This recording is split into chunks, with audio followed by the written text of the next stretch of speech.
You're listening to Carolina Forest Panther football on the Carolina Forest Panther Football Network, and it starts right now.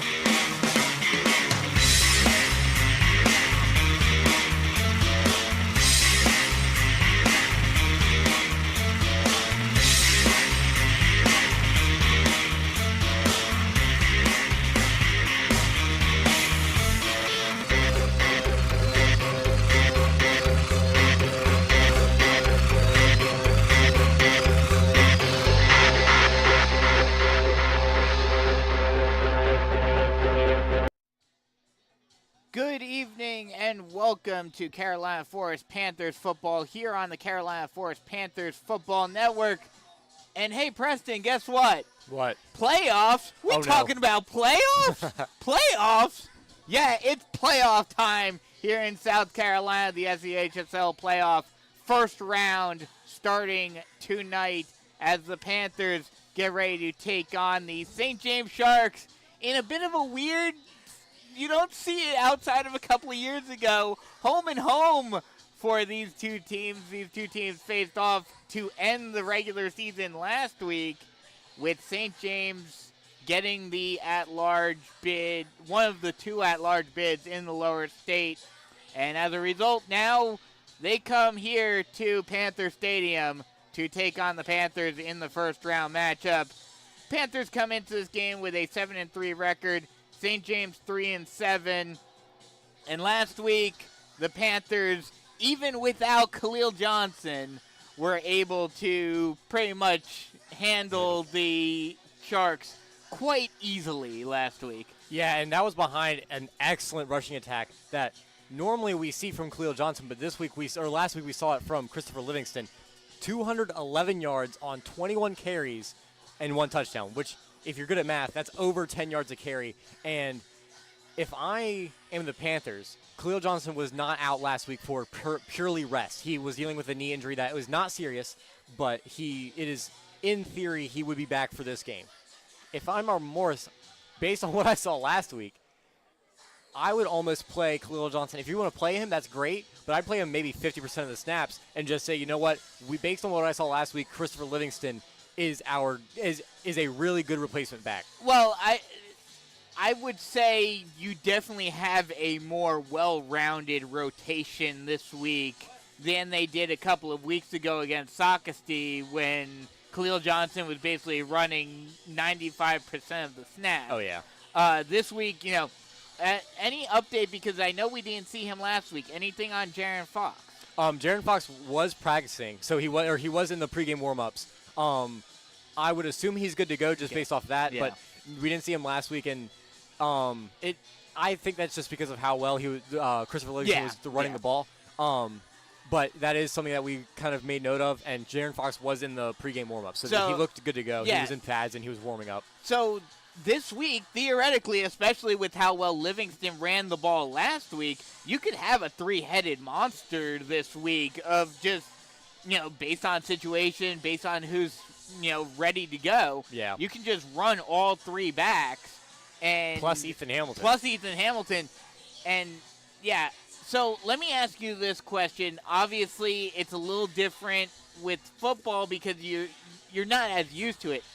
But you see it more often in basketball. When you have a home and home, especially when one team utterly dominated the other in the previous matchup,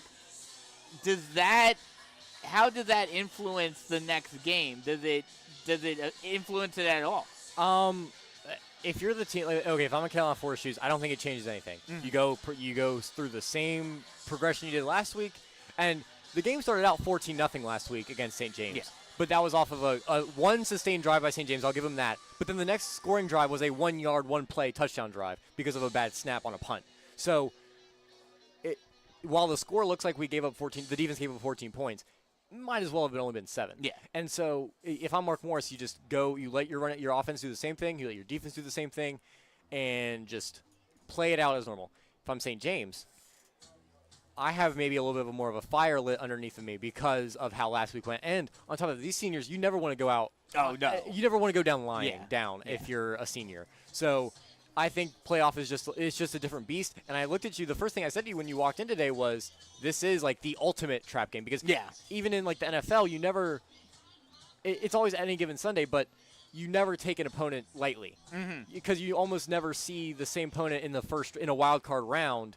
You've almost never seen them before in the regular season. Yeah. Even with how diluted the teams are. Like you play 17 games and there's 32 teams, so whatever.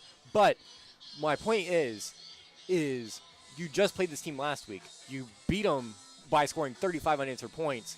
You cannot let that get to your head, and it would be very detrimental to this Carolina Force team if that happens, because this is the 1 week where it's like you don't want that to happen because you win or go home. Yeah, exactly. I think that's why I don't think you can really count this as a trap game, though, because, okay, it's one thing if it were the regular season, but this is the playoffs, so it's win or go. It's win or go home, so everything matters.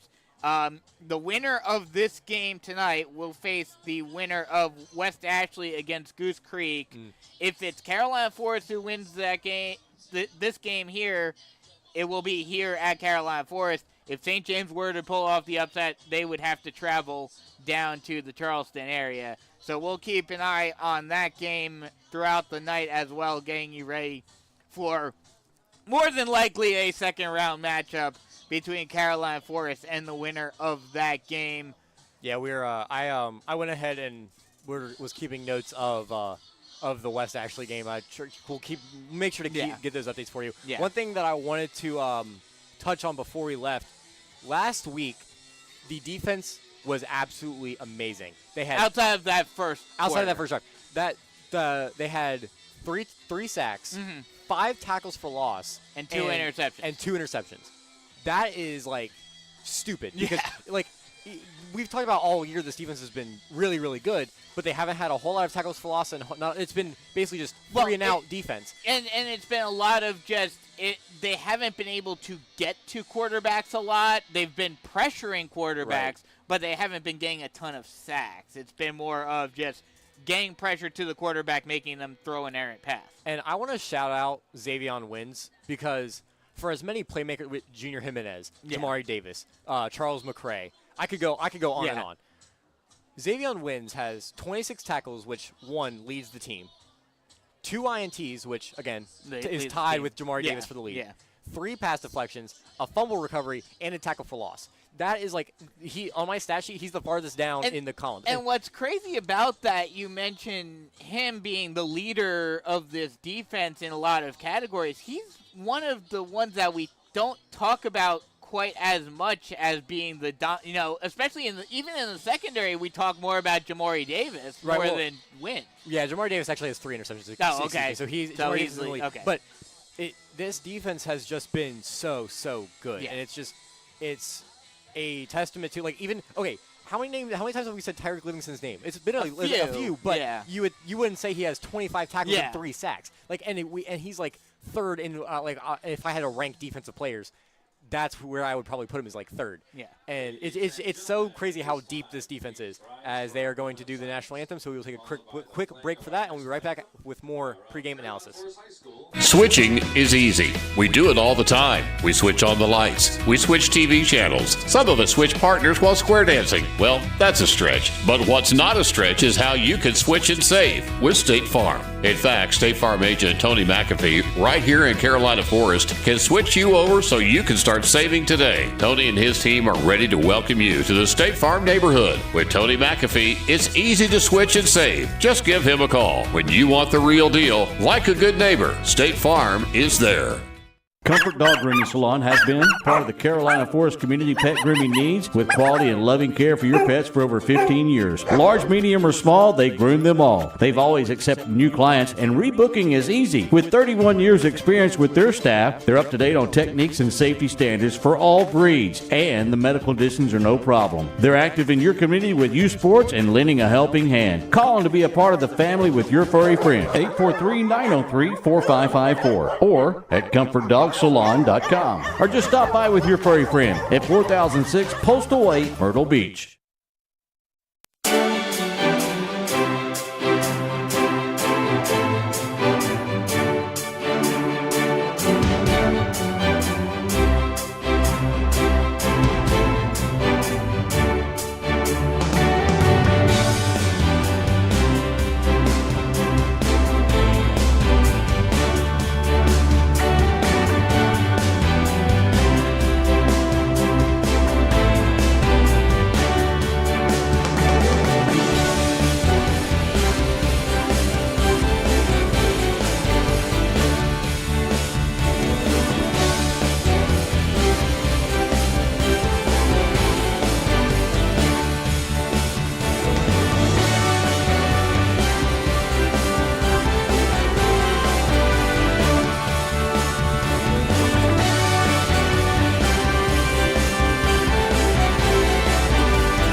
Welcome back as we are just a few moments away from kickoff in this first round matchup of the SCHSL playoffs between Carolina Forest and St. James. And Preston, I know that these two teams faced last week. Different venue, but same team overall. Although, I don't know, have you heard anything on Carolina Forest calling any JV players up? There's been a few, but none that should really see the field outside of, Cameron Long, who we saw last week as well. But outside of that, if anything, that would probably just be if it was a blowout, he just comes in for a few snaps. Yeah, like we saw last week. And St. James has a couple of JV guys also called up. But, again, until it gets to probably garbage time, we probably won't see either. So a couple of notes. Khalil Johnson is out as one of the captains tonight. So he's one of the 4 captains that walk out to the center for the coin toss. So that's a good sign. Mm-hmm. And at the end of last week's game, we saw Holyfield come into the game at a quarterback. That was actually for a injury that came to Ethan Hamilton at the end of last week's game. Now, it was described to me as not a serious injury that he should be on the field tonight. I saw him during warm-ups. Now, does that change his outlook, Mark Morris's outlook, if he knows that going into the game, even if it's not serious, does he take maybe Holyfield, or he put Holyfield back in as a substitute quarterback if this game gets really out of hand? I think if it gets out of hand, yes. I think if this game becomes a blowout, then yeah, you would see either Holyfield or Cameron Long come into the game to give Hamilton time to rest up and get ready for the next game, because you definitely don't want to have a situation like Carolina Forest had a couple of years ago where they lose their top 2 stars and a game that you thought could potentially be winnable becomes a blowout. Right. So a couple of interesting notes from around the state before we get ready for this kickoff, as they're doing the coin toss right now. I believe Carolina Forest won. Yeah, I think they won. I think Carolina Forest won the toss because they were talking to Yeah. They talked to them first. So Carolina Forest will receive the ball to start the game, and they will be going from right to left. So a couple of notes. So I've mentioned a few times on there about the Stall Warriors down in Charleston. Yeah. Really, really not a very good program. They fired their head coach this week. Yep. But I found out why they're so bad. Okay. They're actually a 4A school, but because there's no other 4A schools around the area, they play in the 5A. They have to play in 5A. So that is part of that whole thing. I didn't know that. I didn't know that either until they put the job up, and there was a couple of comments underneath, and that was what was said. That it's borderline 4A. It's closer to 3A actually. Wow, so it's that small that it should be either a 3A or 4A. But there's just not enough because of how big the Charleston area is. There's not enough people there. Yeah. Well, because all of the 4A schools are in the Hilton Head area. Right. Hilton Head or North Augusta area. Right. And then the other, and that is exactly what it is. And it will be now the defense it's almost like a turnover now. It's like you got to come on the field just short field, and now Carolina Forest defense is has their backs against the wall. What's good, though, is that, obviously you never want that to start off the game, but at least the Panthers have done well in these scenarios in the past. Pistol set, 2 bunch double on both sides. Read option will be kept by Schwalm, and he'll only get a gain of about, they'll say he got 3, so it'll be 2nd and 7. From the 38-yard line of Carolina Forest. And, yeah, this will be interesting to see how this defense responds. And remember, Cooper Kelly, that number 4, their wide receiver, who's basically is just their go-to guy, was outside of Schwalm. He had a big day last week, even in the loss. So that'll be interesting to see how that matchup plays out this week. They'll go shotgun set, bunch deuces on both sides. Schwalm, 2-step drop, looking near side, throws it to the flat, and is caught on the sideline by Jay Struffsire, and that'll be a gain of 4, and it'll be 3rd and 2, or 3rd and 1 actually. Obviously 4-down territory, but this defense has been good in third. Honestly, they've been really good on third down in general this season, but that's also been primarily because of the down and distance they've been forcing. They've been forcing third and longs. But even on some third and fourth and shorts, I mean, I remember that goal line stand against Sockasty right on the 1 yard line. Shotgun set, bunch deuces on both sides. They'll hand it off, trying to find a hole, but nowhere to go. Oh, he's still on his feet, and finally the play is blown dead as Isaiah Brown is held up behind the line of scrimmage for a loss of 1, and that'll bring up a 4th and 2. And what a great goal or short distance stand by the Panthers on that 3rd and short. And now you got to do it again, though, if you're this Carolina Forest defense. Yeah. And I wouldn't be surprised if they just go right back to Brown. But Brown didn't have a really good game last week against this Carolina Forest run defense. This front 3 and, front 7 really for the Panthers has been dominant against St. James thus far. Shotgun set, bunch deuces on both sides. They'll run a speed option. Schwalm will try to keep it himself. He'll get the first down and get pushed out of bounds at the 30-yard line. They'll give him the 29 actually, and it'll be 1st and 10. It's really hard to get a stop 2 times on a fourth and shorts and 3rd and short as Connor Schwalm has to go out of the game according to the ref. Maybe his helmet came off? I didn't see it come off, though. Yeah. But for some reason, he has to come off the field. And in his place number 16 will be number 16. That is Alex Sant, who I believe he was one of the JV call-ups. Mm-hmm. Shotgun set, bunch deuces on both sides. They'll run the jet sweep. Hand it off, trying to get around the corner, and does before getting pushed out of bounds at around the 23-yard line is Cooper Kelly. And there is a flag. There's a flag down. And Schwalm is still not near the sideline. I'm trying to find him. It's a holding call on St. James. So that'll negate the run and push them back a decent bit. Yeah, Schwalm's still not in the game. I don't know what maybe the ref saw something related to maybe concussion protocol or something? But that's not deemed by the refs at this level though, is it? I thought that it would be deemed by the refs at all levels. Maybe. Either way, he's not in the game right now. But the penalty will push St. James back to the 38-yard line. It will be 1st and 20.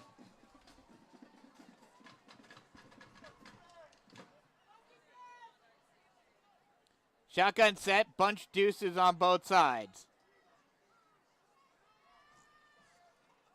Taking the snap, 3-step drop, rolling out to his right and throwing on the run down the sideline and just out of the reach of Shropshire. That was a nice throw by Sant, though. Yeah. Just a little off the target. market. Yeah, off target. The mark. And Schwalm's going to come back in the game, so kind of what we figured. I don't. That's kind of strange. You don't see that very often. If it was concussion, they would be keeping him out for a little bit longer than that. I'm not sure. But either way, it will now be a 2nd and 20. Shotgun set, bunch deuces on both sides. They'll motion Sant out. Now Schwalm steps up into the pocket. He's on his way, and he'll get taken down at the 29-yard line. A decent run by Schwalm. Gets up back to the original line of scrimmage. Yeah. Pickup of 10, 3rd and 10. And again, this defense has been really, really good in long-range third and long. 3rd and long this season. Shotgun set, 3 wide on the far side. Schwalm takes the snap, 5-step drop, throws a little dump-off pass, and getting out of it, and finally getting taken down at the 25-yard line and losing it is, I believe that was Cooper Kelly on the catch. Yeah, they're going to say he was down by contact, though, before the ball came out. So it will be a 4th and 8 from the 26-yard line. And you'd have to imagine they're going to go for it here. Hector Rodriguez is not J.J. Chaddock. You're not going to be – but the fact that St. James was able to steal a possession, though, is huge in this game if it ends up being close at halftime like it was last week. Shotgun set, bunch deuces on both sides. Motions. False start. And a false start on St. James. Yeah, and offensive line definitely jumped there. Something I've noticed for St. James, and I don't know if this is the new personnel or just trying to mix things up, but they're running these bunch double sets in this game that we didn't see at all last week. No. I also wonder if that they're trying to kind of disguise Cooper Kelly, because last week Cooper Kelly was just getting it on jet sweeps and stuff like that. Now I wonder if this coaching staff is trying to draw up some stuff to hide Cooper Kelly, almost hide him behind another receiver. Right, almost like they do with another Cooper, but at the NFL level, Cooper Kupp. Yeah, and which is why another Cooper K actually. Yeah, right. But you can't really hide Cooper Kupp, but you can kind of disguise what he's going to do. Shotgun set. They'll motion Kelly over from the near side to the far side. 5-step drop and trying to get around it, just has to throw it away. Is Schwalm. Schwalm tried to do something there, and there were just a couple of Panthers right around him, just basically daring him to throw it up. And the Panthers get the 3-and-out, or the 4-and-out rather. So on that play, Cooper Kelly motioned on a jet sweep formation, but then kind of run almost like a wheel route out to the outside. But what that did was take Cooper Kelly out of the play. Out of the play, yeah. When you have all of your other wide receivers going to the right, it takes your best player out of the play when that happens, and Ethan Hamilton is in the game.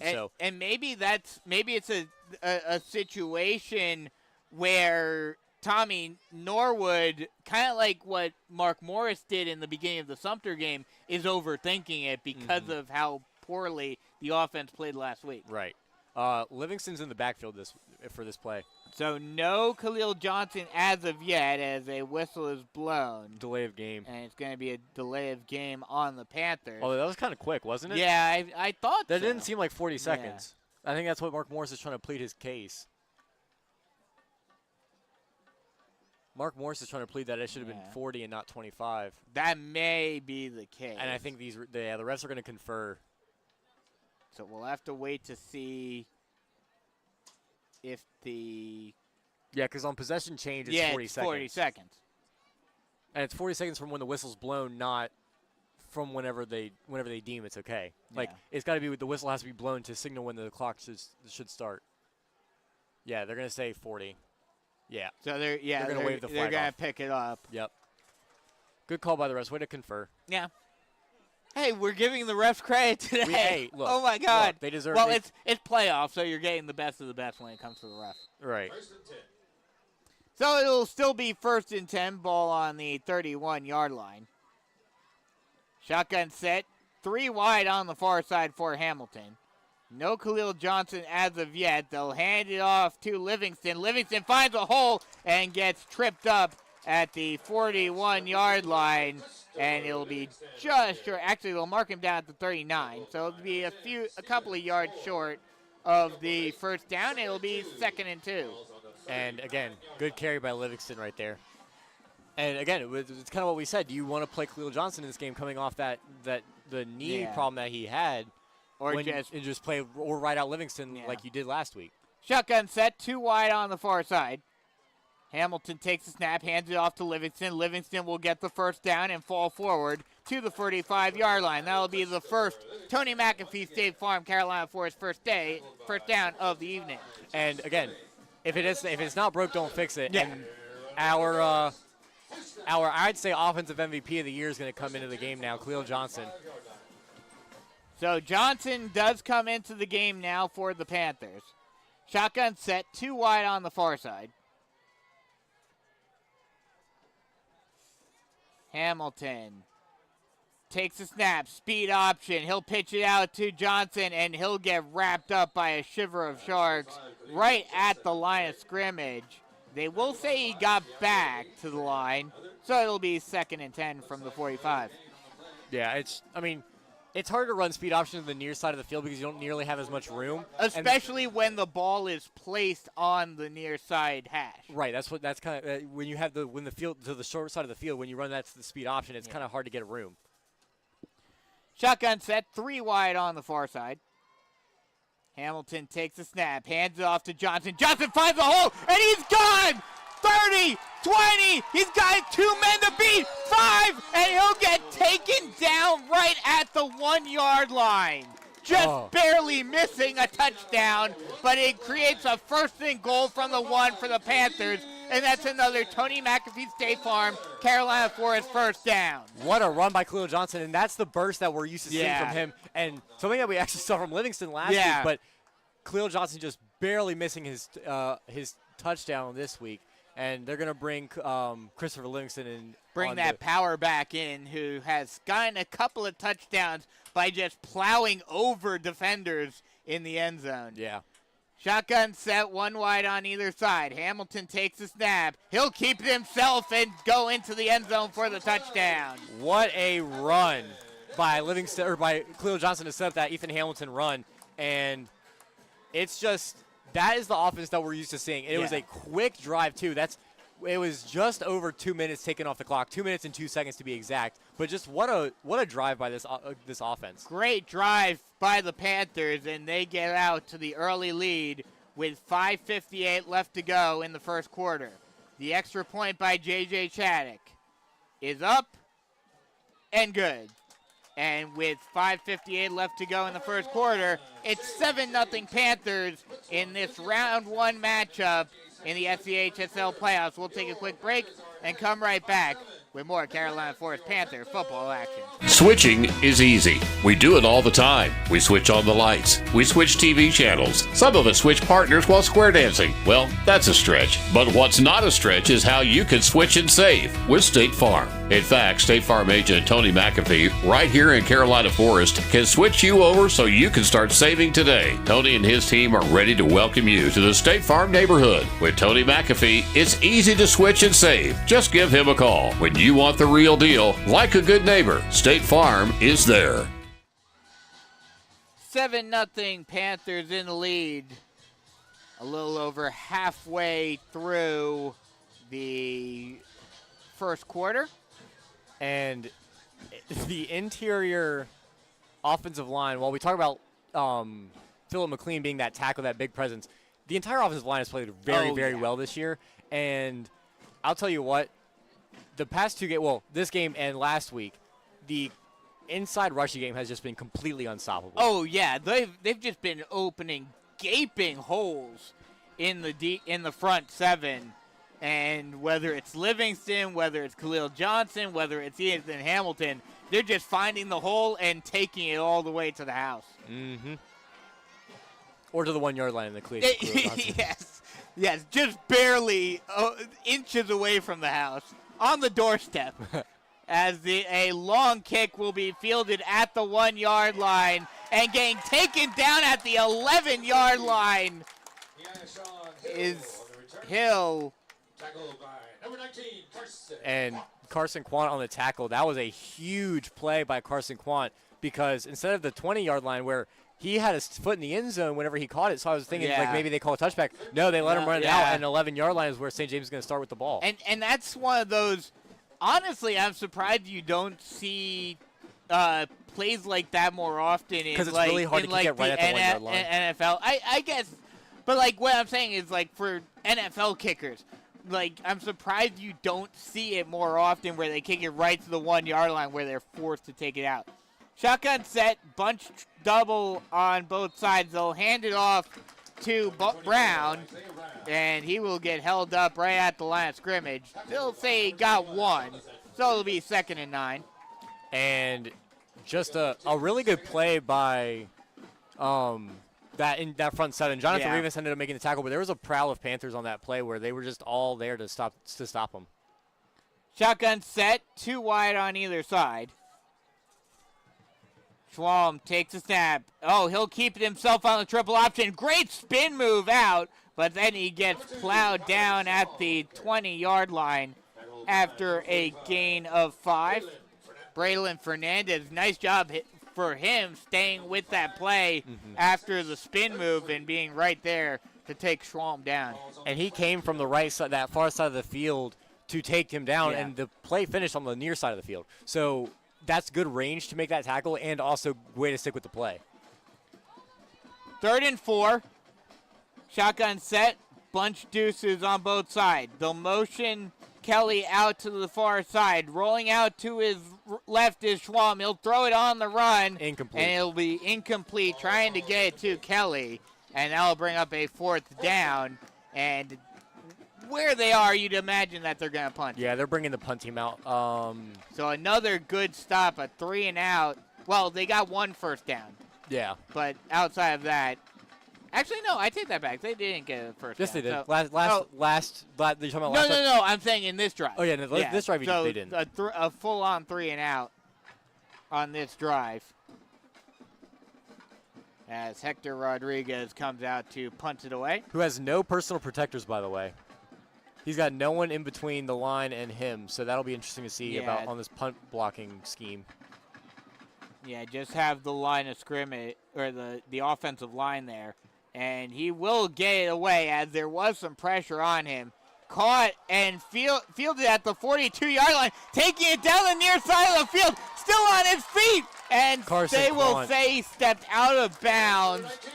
They will mark him out of bounds at the 31-yard line, but still a very good return by Carson Quant.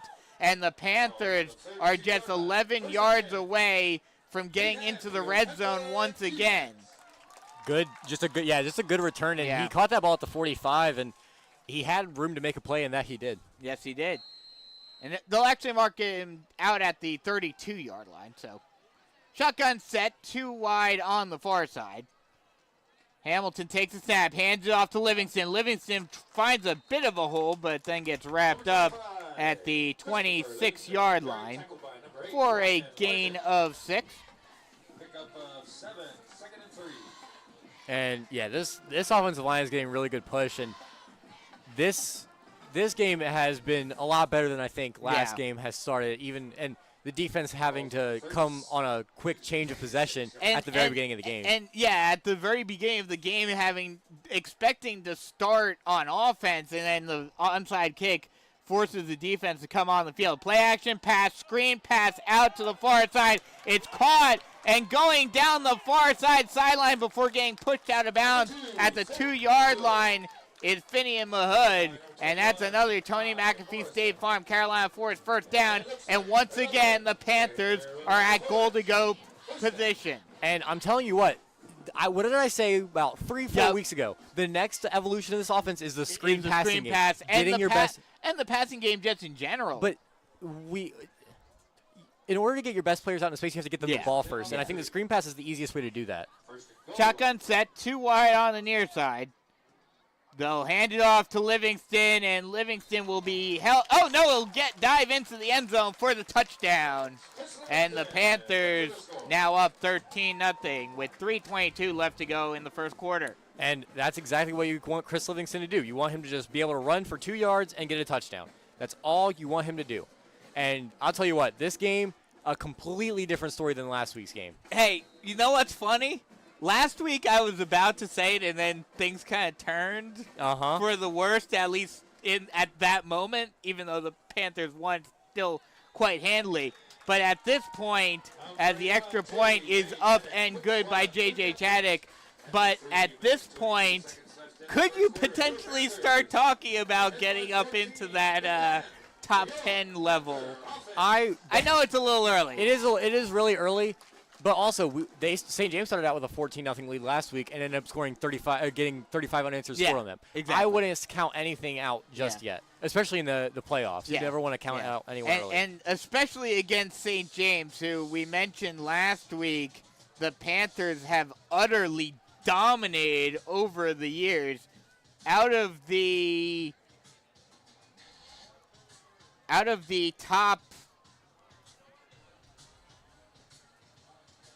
top 16 wins in program history, In terms of what? Top 16 in terms of point differential? Yeah. Okay. Out of the top 16 wins in terms of point differential in program history, 5 of them are against St. James. Yeah. And that's the most of any opponent. And one thing I failed to mention earlier as J.J. Chaddock gets ready to kick it off, and that kick will go into the end zone for a touchback.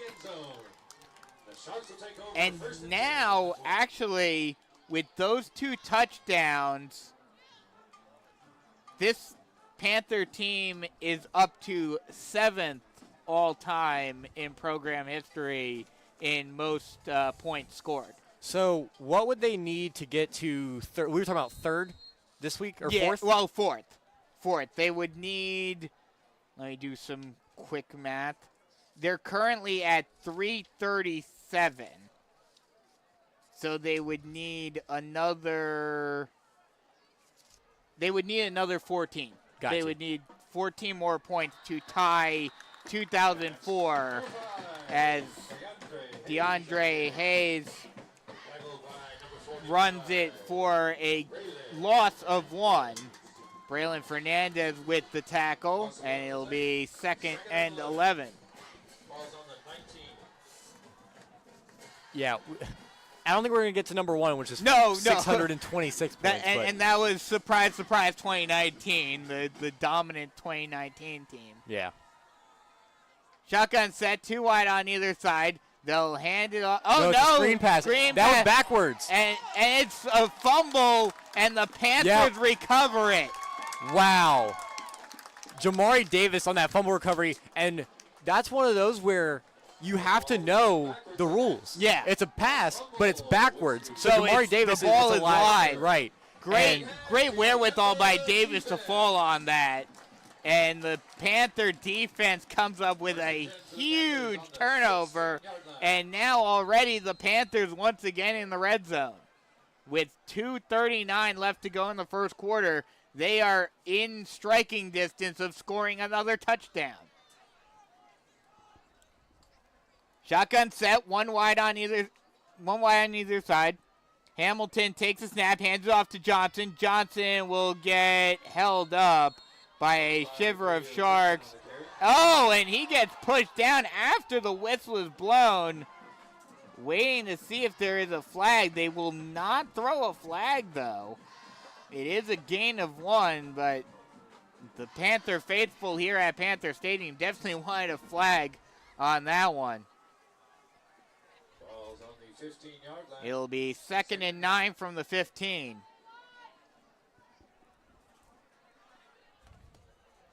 Hamilton taking a long look over to the sideline. Clock starting to run down to 15 seconds on the play clock. Now they get set with 10 seconds on the play clock. Hamilton takes the snap, hands off to Johnson. Johnson finds the hole, and he's gone! Touchdown, Panthers! And that is, again, the explosiveness that Khalil Johnson can show on any given run. That was a great run by Khalil Johnson. And, again, wide open hole. He didn't get touched the entire way. Braxton Ratliff and Jonathan Buffon on that right side of the offensive line just opened up a mile-wide hole for Khalil Johnson, and there was no one beyond that hole, and he just walked his way into the end zone. J.J. Chaddock, extra point is up and good, and with 1:45 left to go in the first quarter, it is 21-0. And now I think we can start talking a little bit about those top numbers. Although, especially with this being in the playoffs, you'd have to imagine that and let me ask you this, where do you say as Mark Morris, okay, we're pulling everyone out? Well, what do you mean by pulling everyone out? Because Livingston played up until pretty much the very last drive. True. And Livingston's the second back. So it depends on what you mean by that. If you mean Livingston and Johnson no longer getting carries, I'd say you wait till at least the fourth quarter. Okay. Maybe Johnson you bring out a little bit earlier. But again, you still have Jaron Fox and Quavius Strong, who are two very serviceable backs behind him. So I don't really think I would wait until at least the second half, if not the fourth quarter. But maybe Khalil Johnson you bring out a little bit earlier. Like we were talking about during the pregame, though, especially Khalil Johnson and Ethan Hamilton because of the injury risk. Right. When do you potentially say, okay, we're gonna pull them and bring either focus on Livingston and Fox and Drawn, and then maybe even we see either Cameron Long come in. Yeah. As the It's kickoff touchback. is a touchback. So the Sharks will start at the 20.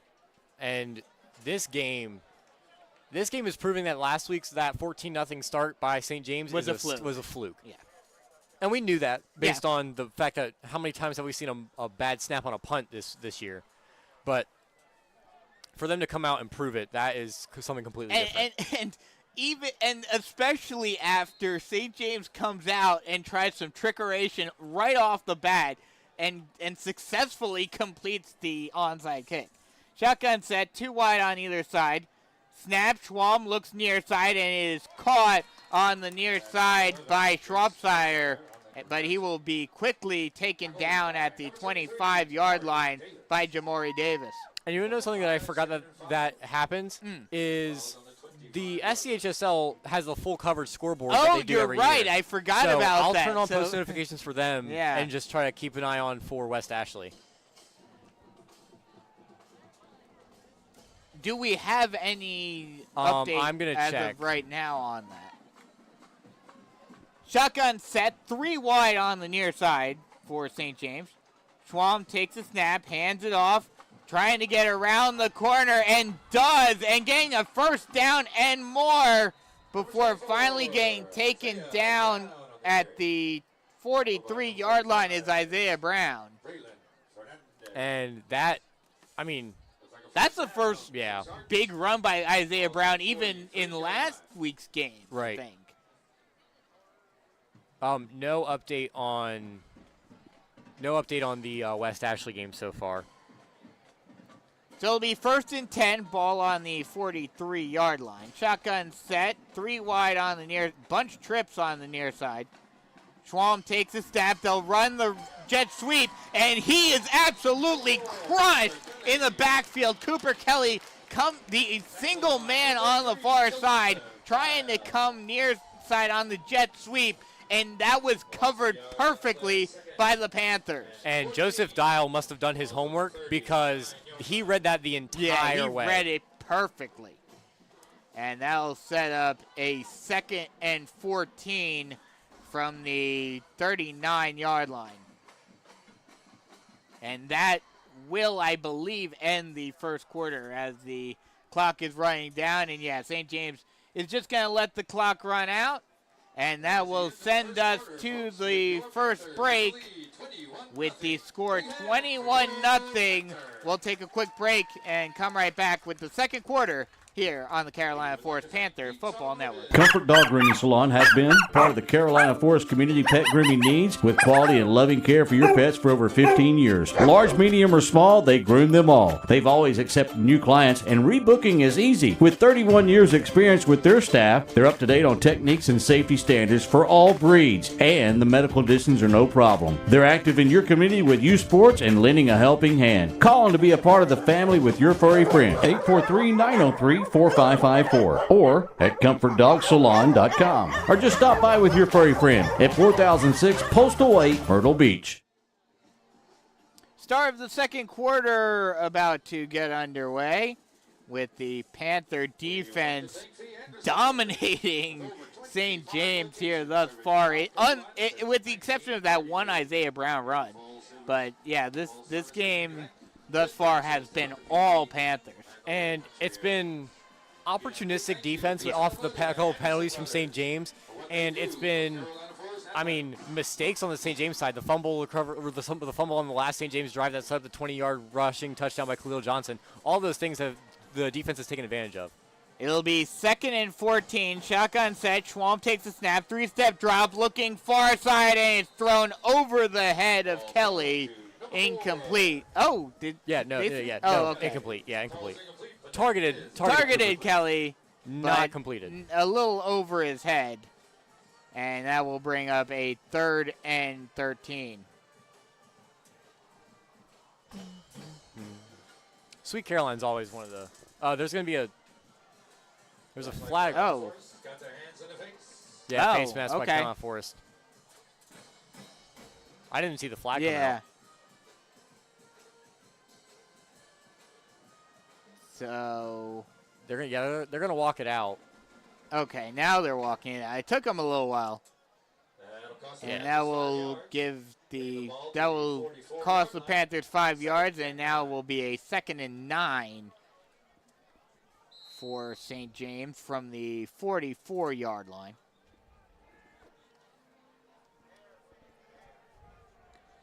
Shotgun set. And a long look over to the sideline for Schwalm. Shotgun set, 2 wide on either side. Actually, they'll go pistol here. They'll run the triple option, pitches it out to Kelly. Kelly gets a lane around the corner. He's down the far side sideline and finally gets pushed out of bounds at the 30. They will mark him out at the 35-yard line, and that'll be a first down for St. James. Number 19, And that's been the only thing that has been working for St. James thus far, has been either the triple option or jet sweeps to Kelly. Yeah, and Cooper Kelly is obviously their number one guy, and I'd say it's pretty obvious what St. James wants to do, and it's get their ball into Cooper Kelly's hands. Shotgun set, 2 wide on the near side. They'll run. Oh, no. Oh, wow. The direct snap to Kelly. Kelly trying to keep it, and a couple of Panthers will take him down at the 33-yard line. Carson Quant, the primary tackler on the play. And Charles McCray came in as the secondary tackler and just laid a hit on Cooper Kelly at the very end of that. And it was a good clean tackle, just wrapped him up, but it was definitely a big hit that you could hear from up here. We're definitely seeing a lot of trickeration by St. James thus far tonight. 2nd and 8, ball on the 33-yard line. A bit of a delay. Yeah, because of the play clock. Oh, okay. Play clock is running now. Shotgun set, bunch double on the near side. They'll motion Kelly out to the far side. He'll throw it over to Shropshire. It's intercepted, going down the far side sideline and gone. It's a pick 6 for the Panthers. Jamari frickin' Davis. So not only a fumble recovery for Jamari Davis, but on the tip drill, that's why they do it in practice, tip drill, Jamari Davis is going to have a touchdown. There's a flag late. This should be way after the play. I think this might be a celebration penalty. I would assume so. But what a frickin' interception. That by was Jamari a Davis. high pass that bounced off of the hands of Shropshire, and Davis was in perfect position to catch it off of the tip and take it to the house. What a play. And waiting on the penalty call. The touchdown counts, and it is going to be a unsportsmanlike conduct on the Panthers. And But what a play by Jamari Davis. yeah, what a absolutely gorgeous play by Jamari Davis. And with 10.5 minutes left to go in the half, it's already 27-0. I also don't necessarily know what that was. The unsportsmanlike was for, though. It didn't. Did they do something? I think there was a player who came off the sideline. I think that's what it might have been. Probably is what it is. I think a player came off the sideline and gave him like the shoulder bump or whatever you want to call it. Which I would assume that's also enforced on the kickoff, though, right? Yes, I would assume so. But it's already starting to get late early for St. James, even though we're already only in the second quarter. Already a 4-possession game. The extra point for Chaddock is up and good. And with 10.5 minutes left to go in the first half, it is 28-0 Panthers in the lead. We'll take a quick break and come right back with more Carolina Forest Panther football action. Switching is easy. We do it all the time. We switch on the lights. We switch TV channels. Some of us switch partners while square dancing. Well, that's a stretch. But what's not a stretch is how you can switch and save with State Farm. In fact, State Farm agent Tony McAfee, right here in Carolina Forest, can switch you over so you can start saving today. Tony and his team are ready to welcome you to the State Farm neighborhood. With Tony McAfee, it's easy to switch and save. Just give him a call. When you want the real deal, like a good neighbor, State Farm is there. This has been, I think, the perfect game for the Panthers thus far. Both sides of the ball playing absolutely brilliantly. And Just absolutely dominant. yeah, domination. That's all you can say about this game for the Panthers. And if Jamari Davis does not do anything else for the rest of the game, I think he's done enough. He's got the fumble recovery that set up the touchdown on the last drive. He gets a touchdown of his own on the pick six.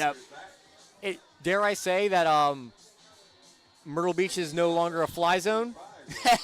Carolina Forest, no planes can go over Carolina Forest because Jamari Davis is going to intercept them. Oh, yeah. It is locked down here in Carolina Forest. And the Panthers, the unsportsmanlike conduct penalty was accepted on the kickoff, so J.J. Chaddick will have to punch it away from the 25-yard line. And we'll see if he decides to kick it deep. And he does, showing off his leg. And it will be fielded at the 15-yard line, taking it down the far sideline and getting pushed out of bounds at around the 45-yard line is Keandre Haynes. Number 46, Ruben Fisher. Trying to find a... They will say he got pushed out right at the 45-yard line. So that's where St. James will start on offense again. Trying to find a score. Something that I did see is that St. James took an early lead against Fort D. You mean Socracy? Socracy, that's what I meant. Yeah, not St. James. They're up 6-0 after a blocked PAT. That's a bit of a shock. Shotgun set, 2 wide on either side. They'll motion out and a pass to Kelly. Kelly gets walloped in the backfield on the screen pass, and that'll be a loss of 5. Actually, a loss of 6 for St. James, and the Panthers know that Kelly is the primary target, so wherever he goes, the secondary is ready for it. Oh, yeah. So it'll be 2nd and 16 from the 39-yard line of St. James. Pistol set, 2 wide on either side. Schwalm motions Kelly. They'll run the triple option. Pitches it out to Kelly. Kelly gets around the corner before getting held. Oh, no, still on his feet. It's fumbled, and I believe the Panthers came up with it. It was on the ground by the sideline. It has yet to be determined whether it went out of bounds or not. The refs are discussing it. I think that ball hit the out of bounds. They're going to say it bounced out of bounds before the Panthers were able to come up with it. So that'll be a first down for St. James at the 42-yard line of Carolina Forest.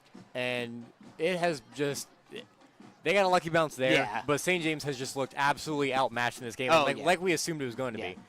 Shotgun, actually empty backfield.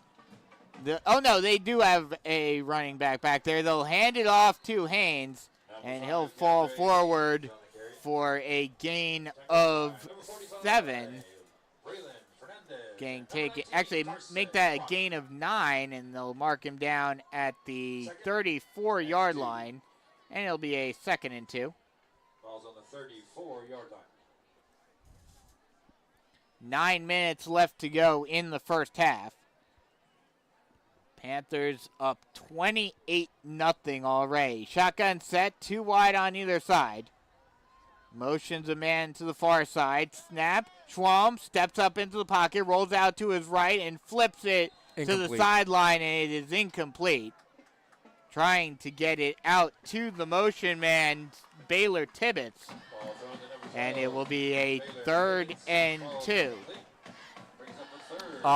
Goose Creek scored on their opening drive. 89 yards in 10 plays. Goose Creek up 7-0. Okay. I think it's safe to assume that it will more than likely be Goose Creek. Yeah. Which helps the Panthers out because they played them very well last year. Pistol set, 2 wide on either side. They'll run the triple option. Thought about pitching it out, but holding it himself is Schwalm, and he gets surrounded by a prowl of Panthers and taken down for a loss of 1, and it will now be 3rd and 3, or 4th and 3, excuse me.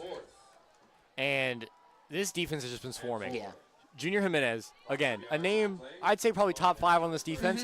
We haven't even said his name yet, and this defense has been absolutely killing it. Yeah. And Junior Jimenez with the tackle for loss there too. And with it being in no man's land on the 36-yard line, St. James will go for it. Shotgun set, 2 wide on either side. Schwalm, 1-step drop, throws it low, and it is caught by Kelly. And that'll be enough for a St. James first down at the 30-yard line. Low pass, but Kelly was able to slide down and make the catch. David Shelton is who is in okay. tonight. So that actually helps. So I'll turn on his notifications. Yep. There you go. They'll go shotgun set, 3 wide, bunch trips on the far side, excuse me.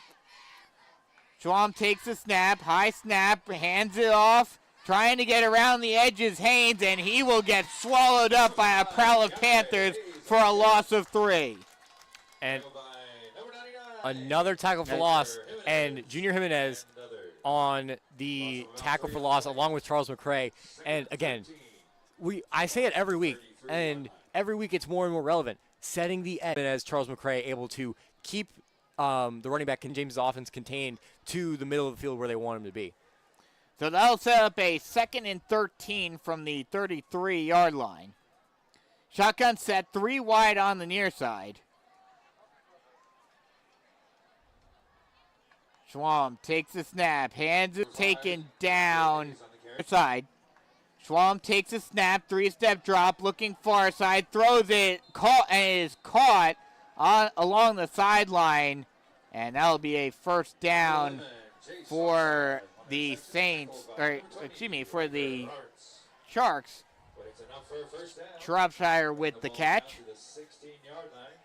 Is there any update on Somerville Sockesty? You mean Fort Dorchester? Fort Dorchester, yeah. Sockesty. I didn't see one just yet. I don't see one. But again, right there, one of the few times that Carolina Force has given up the 3rd and long for the first down. Yeah. Shotgun set, bunch trips on the near side. Schwalm takes the snap, will hand it off, trying to get around the corner, but wrangled down. A great tackle right there by Jared Tirado on Keandre Haynes. And that will be a loss of 3, and it'll be a 2nd and 13 from the 19-yard line.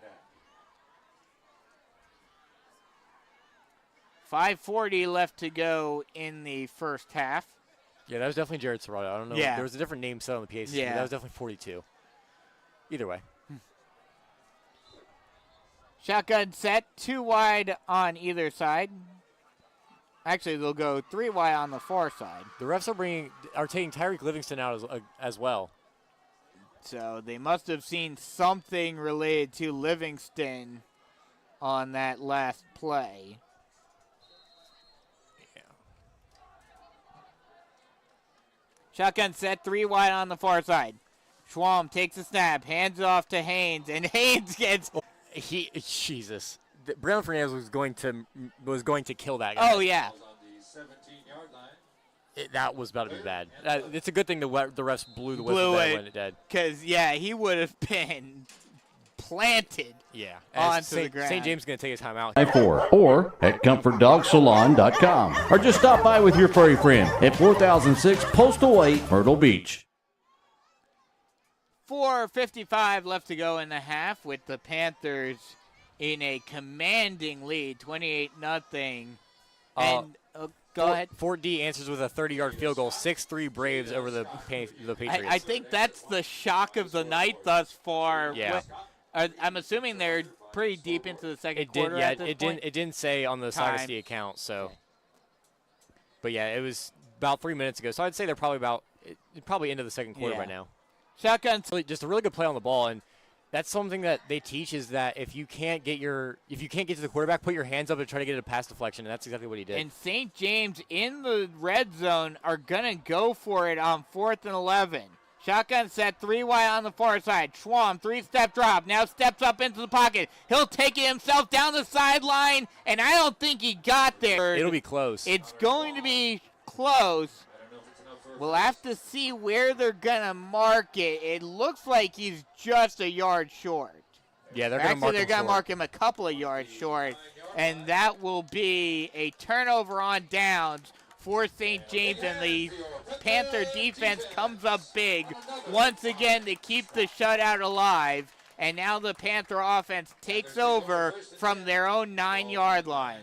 Just an absolutely huge stop right there because St. James had something going, but just could not. That was the most productive the offense for St. James has been all game thus far. Yeah. And by far. The Panthers were able to come up big. Shotgun set, 2 wide on the far side. Hamilton takes the snap, play action pass, throws it near side, and it's almost caught incomplete just over the head of a wide open Finian Mahood. And it'll be a 2nd and 10. I think Finian Mahood needs to start sleeping upside down at night because if he was probably an inch or two taller, he catches that ball and he's pretty much gone. Yeah, because he had a wide open field in front of him. He would have been completely gone off of that slant route. Right, the post route, rather. Shotgun set, 2 wide on the far side again for the Panthers. Hamilton, low snap, hands it off to Johnson. Johnson gets pulled down at the 15-yard line. Actually, that is Livingston on the field. And he'll get taken down at the 15-yard line. Yeah, Khalil Johnson's going to come on the field now for the 3rd and 4. Third and four. Maybe speed option here? Yeah, I'm guessing so. Yeah, speed option maybe? No, actually they'll just hand it off to Johnson, and he will get held up right at the line.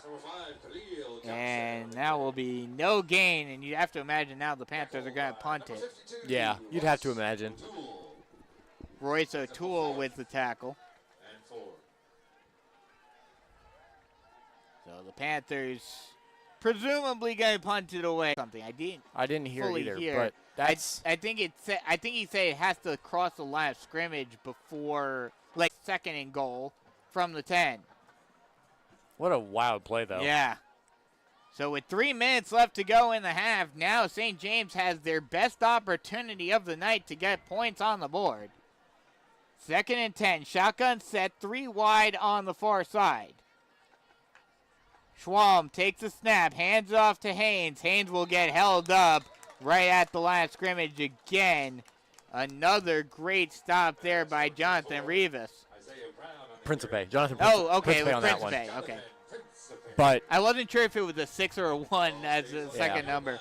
But they're actually in goal to go because of where the drive started. The drive started right on the 10-yard line, so it'll be 3rd and goal. Yeah. But again, this Panthers defense has looked really, really good in back against the wall type of situations, and this right here is another one, and they've looked really good so far. Shotgun set, 3 wide on the far side. Schwalm takes the snap, play action, screen, caught, but held up behind the line of scrimmage. Cooper Kelly gets the screen pass, but a great tackle by Riker Roberts being right there, getting through the blockers and making the tackle for a loss of, they're going to mark him back at they're only going to give him a loss of 1, I guess, forward progress. Yeah. And so it'll be a 4th and goal from, they're going to take a timeout with 1:40 left to go in the half. And it's going to be very interesting to see what the Sharks decide to do here. While we have a break, I want you to guess how many tackles for loss does this Carolina Forest team have so far this game? 7. Not including sacks. Oh, not including sacks? 4. You were right the first time. Oh, 7. was I? 7 tackles Wow. for loss. Okay. This game so far, and it's just been How many dominant. This game so far, and it's just been How many, dominant. including sacks? Uh, Hey, right on cue. a reverse broadcaster's jinx. As soon as we say the Panthers don't have any sacks, Jonathan Principe gets the first sack of the evening for Carolina Forest, and a turnover on downs after the botched punt gives St. James a goal-to-go situation to start the drive, and they still come up with 0 points. Just this defense has played absolutely out of their mind so far this game. Minute and a half left to go in the half, and you'd have to imagine, barring a giant run by one of these running backs, probably just going into the locker room satisfied with the score they have currently. As there's a penalty offsides on St. James, which will make it a 1st and 5. Well, hey, maybe that helps the Panthers. They'll give them a little shorter field. Not by much. They have 3 timeouts. Yeah. So they definitely could go for a drive here. Shotgun set, 2 wide on the near side. They'll hand it off to, I believe that is Khalil Johnson, and he'll get a gain of 1. A 43-yard touchdown pass for Goose Creek will push the lead to 14 against West Ashley. So shaping up to be a Goose Creek coming here this time around, coming to Carolina Forest. No timeout called by Mark Morris, so with a minute left to go in the half, you'd have to imagine they're just looking to run out this clock and head to the locker room. Mm-hmm. But we've seen Mark Morris do crazy things before. Shotgun set, 2 wide on either side. Hamilton motions Mahood. They'll run a fake jet sweep, throwing it down the far sideline and just out of the reach of the receiver. That is Quavon Ward, who was the intended target. Haven't heard his name in a while since basically the West Brunswick game. Yeah, right. He did some running back stuff in that game. This time going out as the wide receiver. Shotgun set, 2 wide on either side. Sumter's up 7-0 against Ashley Ridge in their game. Not surprising there. Nope. Hamilton takes the snap, read option, keeps it himself, and he will get held up at the line of scrimmage for a gain of 1, but that'll be a 4th and 11. And that should end that's the going half. to end the half as the game clock is a few seconds ahead of the play clock. And so, you'd have to imagine that the Panthers are just going to let the clock run out. 15 seconds left to go in the half. And kind of surprising that the Panthers aren't just leaving the field. They're just kind of standing around waiting for the clock to run down. 5, 4, 3, 2, 1. And now they will come off the field, and that will end the first half with the score 28-0. Panthers in the lead. We'll take a quick break, come right back with some first half stats and analysis, and get you ready for the second half in this first round matchup in the SEHSL playoffs. We'll be right back. Switching is easy. We do it all the time. We switch on the lights. We switch TV channels. Some of us switch partners while square dancing. Well, that's a stretch. But what's not a stretch is how you can switch and save with State Farm. In fact, State Farm agent Tony McAfee, right here in Carolina Forest, can switch you over so you can start saving today. Tony and his team are ready to welcome you to the State Farm neighborhood. With Tony McAfee, it's easy to switch and save. Just give him a call. When you want the real deal, like a good neighbor, State Farm is there. Comfort Dog Grooming Salon has been part of the Carolina Forest community pet grooming needs with quality and loving care for your pets for over 15 years. Large, medium, or small, they groom them all. They've always accepted new clients, and rebooking is easy. With 31 years experience with their staff, they're up to date on techniques and safety standards for all breeds, and the medical conditions are no problem. They're active in your community with youth sports and lending a helping hand. Call them to be a part of the family with your furry friend. 843-903-4554 or at comfortdogsalon.com or just stop by with your furry friend at 4006 Postal Way, Myrtle Beach.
welcome back as we are at halftime here at Panthers Stadium with the score 28-0. Panthers in the lead. I'll tell you what, it's not warm outside. No, it is not. It is cold, and I just washed my hands. Not fun. It's not quite as bad as when we were at Fort Dorchester last year. Oh, God, that sucked. That was horrible. And I was wearing short sleeves and shorts. You're absolutely diabolical. Oh, I was cold. Don't get me wrong. Okay, I have stats. Just let me catch my breath and not get cold. Okay, Khalil Johnson is sitting at 77 yards and 1 touchdown, the 20-yard touchdown run. So what were you saying before we went on the air about him going 300 yards? Yeah, no. I said under 300 yards, Yeah. not even close, Yeah, but no. it was kind of. I mean, it's primarily because he's not the primary back because Mark Morris is basically trying to keep him out for more important games later down the road. And I honestly think the balanced attack is honestly more It's efficient. working, yeah. Yeah. Ethan Hamilton, highly efficient. 2 yards, 2 carries, 1 touchdown. Just absolutely the most efficient you could possibly be. Yep. And then Christopher Livingston with the 1 touchdown run, and then 28 yards on, I believe, 5 carries. So not bad running, 5 yards over 5 yards a carry, not bad at all. No. Just really good overall team offense by this Panthers team. Ethan Hamilton has that one screen pass that he threw to Finney Mahood for 23 yards, and then missed him later on the drive. But he's 1 for 3 with that 23-yard catch. Now the fun stuff. The defense has been absolutely locked down. 2 TFLs for Junior Jimenez, 2 TFLs for Charles McCray, 1 TFL for Jared Serrato, 1 TFL for Riker Roberts, and then 1 more TFL for Joseph Dial. Braylon Fernandez has 6 tackles. So 6 tackles where he was basically the only one there. He's the leader for this game. And then Jamari Davis, probably the defensive MVP, 2 tackles. Okay. Pick 6. Yeah, okay. And then the fumble recovery that set up the Khalil Johnson 20-yard run. Yeah. He has had a day. Yeah. And it has been just a very dominant performance. 2 turnovers in a half is pretty dominant. And by the same person. Yeah. Jamari Davis has had a really good day, and it's like this is the culmination of the entire season. We've waited for this team to finally string together a truly dominant performance. Now, you could say that was Saugusty, but they didn't have the turnovers. They just kind of went 3 and out, 3 and out, 3 and out, 3 and out. This is what I would consider like a truly dominant team. And it's coming together at the perfect time in the playoffs. Right. When you need it the most. And if you look at the 6-game winning streak, this defense has not given up more than 3 touchdowns in a game. You had 21 at Stratford, 20 at North Myrtle Beach, only gave up 17 at Conway, then only gave up 14 to Sumter, had that shutout against Saugusty, and then last week only 14. If it wasn't for last week, it would have been a progressive getting better each week. Right. But yeah, and then looking at the offense, we talked about it before. Coming into this game, they had scored 322 points on the season, which put them at 9th all-time for the program. And now with the 28 points that they scored tonight, they're at 350, which is 5th all-time, only 1 point away from tying the 2004 mark at number 4 of 351. So you'd have to imagine that they're going to at least get to number 4 tonight. So what you're saying is tonight we're going to see the 1-point safety. And for scoregami purposes. Wait. No, a safety is 2 points. What are you talking about? Do I need to explain it to you? Are you setting me up? Are you setting me up to explain it? Yes, please explain. So I don't know how. Okay, if you're a nerd like me and you like stats and stuff like that, you'll know. Because I don't think I've even heard of this. So the 1-point safety, it's at the NFL level, and I don't know if it's at the college level, but I know especially the 1 point for the NFL level. So say a team wants to go for 2. Yeah. So they throw a pick. Okay. It gets ran all the way back to the other inside of the end zone for 98 yards. Yeah. And then at the 1-yard line, the intercepted returner fumbles. Okay. And the ball goes in the end zone and out the back of the end zone. Yeah. That would be a 1-point safety.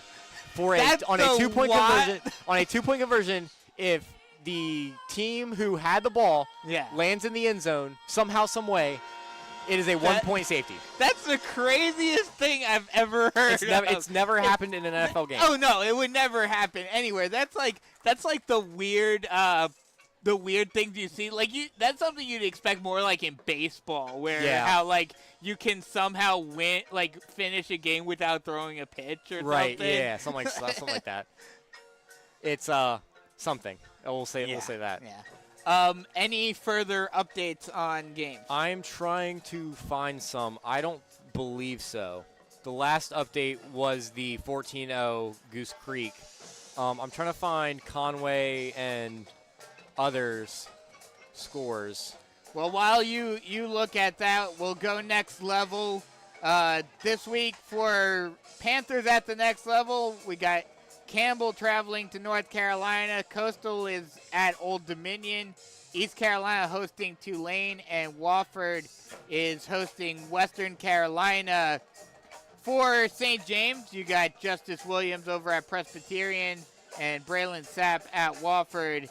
And Presbyterian hosting San Diego, and Wofford, like I mentioned, hosting Western Carolina. What a great game for Coastal last week. Yeah. Though no one expected them without Grayson McCall to win that game. But they did. Yeah, they in dominant fashion, too. And just an all-around really good performance by Coastal last week. It just not much more you could even really hope for from this Coastal team. No. Yeah, still trying to find an update on literally any game anywhere. Any game. So we'll actually, real quick, we'll mention what might happen next week for all of the region opponents. Go around the region right now. This week, like I mentioned, like we know, this game, St. James at Carolina Forest. Conway is at Berkeley in round 1. Socastee is at Fort Dorchester. And Ashley Ridge is facing Sumter at Sumter. Next week, winner of this game will face off against the winner of West Ashley against Goose Creek. Winner of the Conway-Berkeley game will face off against the winner of River Bluff and Somerville. Winner of Socastee versus Fort Dorchester will face off against the winner of Cane Bay and White Knoll. And the winner of the Ashley Ridge Sumter game will face off against the winner of Chapin and Stratford. And it is crazy that Stratford won Region 6. It's wild. The fact, and with how we played them, I'm not even and close they are to under 500. Yeah. Overall. I have a Somerville update, Okay. 7-0 at the end of the first against River Bluff. Which Somerville winning. Yeah, but even that, like, it's kind Crazy. of low. Yeah, like, it's that's kind of really low for the number 1 team in the state to be facing against them. They are the other at-large team. Right. So you'd have to assume. I mean, we'll see. We'll see in a couple. Actually, no. of White Knoll doesn't White Knoll have the other at large? I'm pretty sure You White Knoll may has. be right. I think White Knoll You has may the other be at right. large. I'm gonna look it up real quick. Yeah, I think you're right. I think you are correct. Actually. Forest High School would like to thank Citizens Bank. I'm gonna look it up. 43. You might actually beat me to it. Yeah, but- I am gonna beat you. Yes, you are. Oh no, you're not. You're not right. White Knoll has Oh, the yeah. Region 6 number 4 team Okay. in Cane Bay. Okay. The other at large is River Bluff against Somerville. Got you. Okay.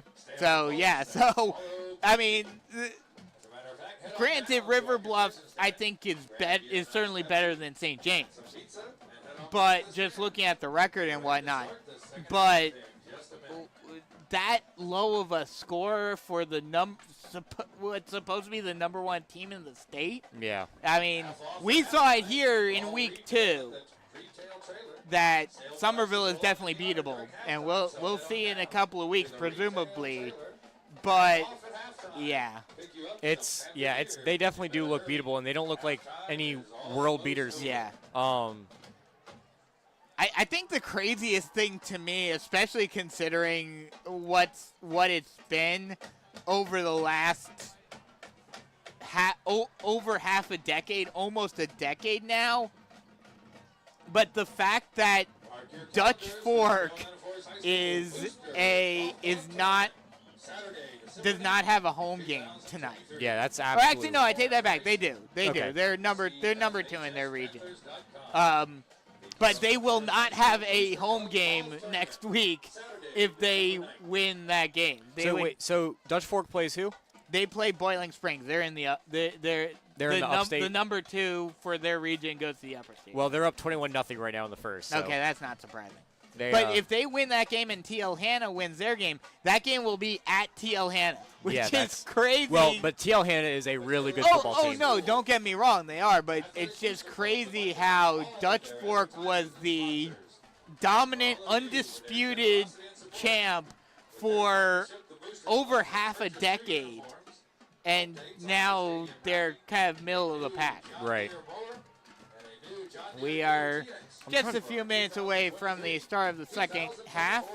White Knoll is one of the they're in the same region as Dutch Fork, but the number one team gets in the lower state. Well, they're up 14-0, so nothing surprising there. Not really surprising, yeah. Although out of all the number one seeds, I think Fork, I would say is probably the most dominant on their team. Well, let's see. Okay, so you have White Knoll against Cane Bay. That's only a 4-0 win. 14-0. Or 14-0, sorry.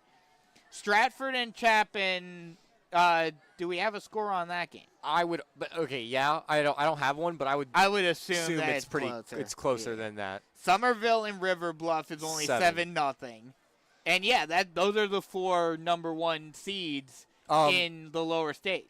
Fort D is now leading 10-6 against Saugustine as of 19 minutes ago. But even that game, the fact that game is that close, especially with how dominant the Panthers beat them a couple of weeks ago. Yeah.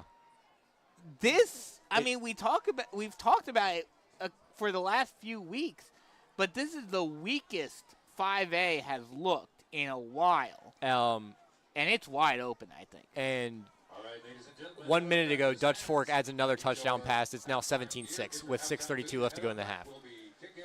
So, there's something. Yeah. I think Dutch Fork just starting to finally pull away on that one. Yeah. Which doesn't surprise me, as we are just a few moments away from the start of the second half. Before we get into the second half, first, some keys for the second half for both teams, and then also, like we talked about before, how long do you keep the starters in? I think that the keys are the same. I think defense just has to keep playing like they're playing, and the offense just keep running the ball. Yeah. It's kind of funny though, the total running game, we've only had Cleo Johnson's only had 8. Ethan Hamilton's had 2 rushes. So that's 10 between the 2 main ball carriers, and then Christopher Livingston's only had 5. So we've had 15 rushes the entire game. And I think that might be Khalil Johnson has had more than that, and the defense has been dominant, and they've been the defense has been on the field pretty much the entire night. Well, you have to think. The first drive had that huge Khalil Johnson run that got taken down to the 1-yard line. Yeah. So that was the majority of the drive. Mm-hmm. The second drive started at the 2-yard line. Or the 10-yard line. The second drive was the Khalil Johnson run, so that was 20 yards. Okay. Then the third touchdown was a pick 6. Right. And then the fourth one was the Livingston run. We're out of order, but yeah. But that drive started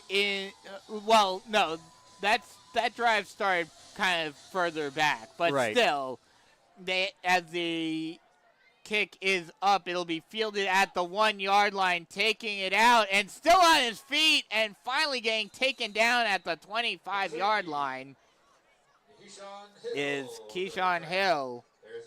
There is a flag, however, so we'll have to wait to see what the flag is.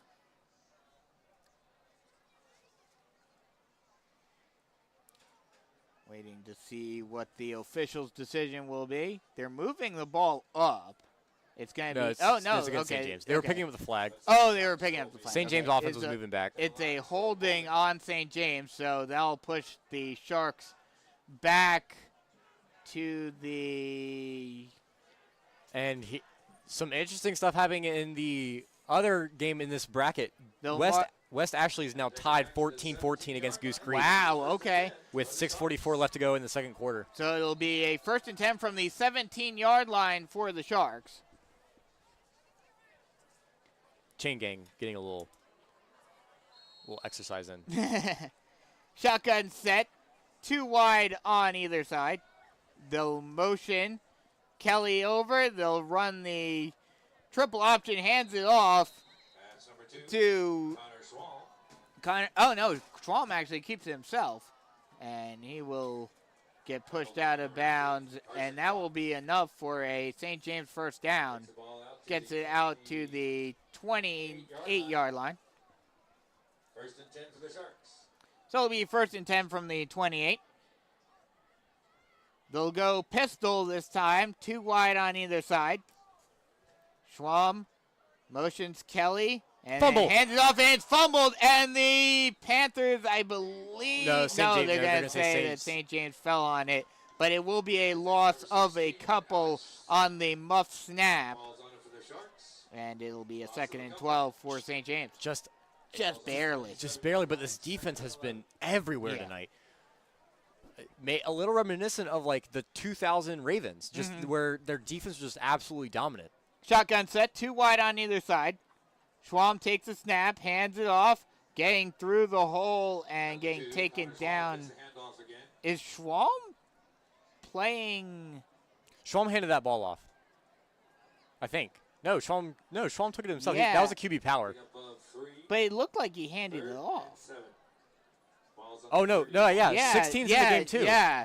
So number 16, Alex Sant, is now the quarterback, and Schwalm is playing as a running back. Shotgun set, 3 wide on the near side. Sant steps up into the pocket. He's got some pressure, and he will get taken down at the 24-yard line for the sack. Around the pocket. And Joseph Dial just made a beautiful play. And Braylon Fernandez. this front 7 for the Panthers are getting into the backfield almost immediately.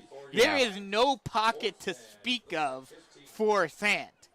And And now they're going to have to punt it away. and when those edges play like they're playing, and they're playing contain, Yeah. when you can't break contain, there's nowhere for you to go, and those D-line, interior D-line players are just going to wreak havoc. Hector Rodriguez getting set to punt it away from his own 11-yard line. Gets it off. It's a long punt. Panthers will let it roll, and it will stop at the 26-yard line. And that's where the Panthers will take over on offense for the first time in the second half. 9:57 left to go in the third quarter. It's now 14-0 in the Somerville River Bluff game. Okay, but still, I mean, against the second at-large team in the lower state, very surprising that that game is so relatively close. Mm-hmm. Shotgun set, 3 wide on the near side for Carolina Forest as Hamilton looks over to the sideline for the play call. Khalil Johnson out there next to him. Hamilton low snap, will throw a high screen pass, and it's caught, but walloped right as he caught it. Finney Mahood trying to hang on to it, and he is not able to. So it'll be 2nd and 10. And I couldn't tell. I think it was Michael Young who was out there blocking for him. I think Michael Young just kind of sold him out because he couldn't get pushed when he was trying to block for that screen pass. And so it was just Finney Mahood had nothing he could possibly do with that catch. Shotgun set, 2 wide on the far side. Actually, they'll go 1 wide on either side. Hamilton takes a snap, keeps himself on the read option, and he will get taken down at the 29-yard line after a gain of 3. And it'll be a 3rd and 7. Right shy of the 30-yard line. 3rd and 7. Seems as though the offense has cooled off just a little bit. Well, but that seems to happen with this Panther offense a lot, especially in games like this where they get out to a commanding lead. It's like they kind of let their foot off the gas pedal in the second half because they know that they don't need to score. But more. that's been the problem I in agree. that 3-game gauntlet. That's No, exactly what they did. yeah. And No, I agree. yeah, as the play clock's running down. This is going to be I think this is going to be a timeout taken by Caroline Forest. Yeah, they're going to have to take a timeout. As there was, I don't know if there was some miscommunication or what on that one. Yeah, Ethan Hamilton looked like he had a Yeah, he was looking over to the sideline like, what? And just needed to take a timeout. 9:22 left to go in the third quarter. 28-0 Panthers in the lead. But like you mentioned, yeah, the offense has definitely slowed down.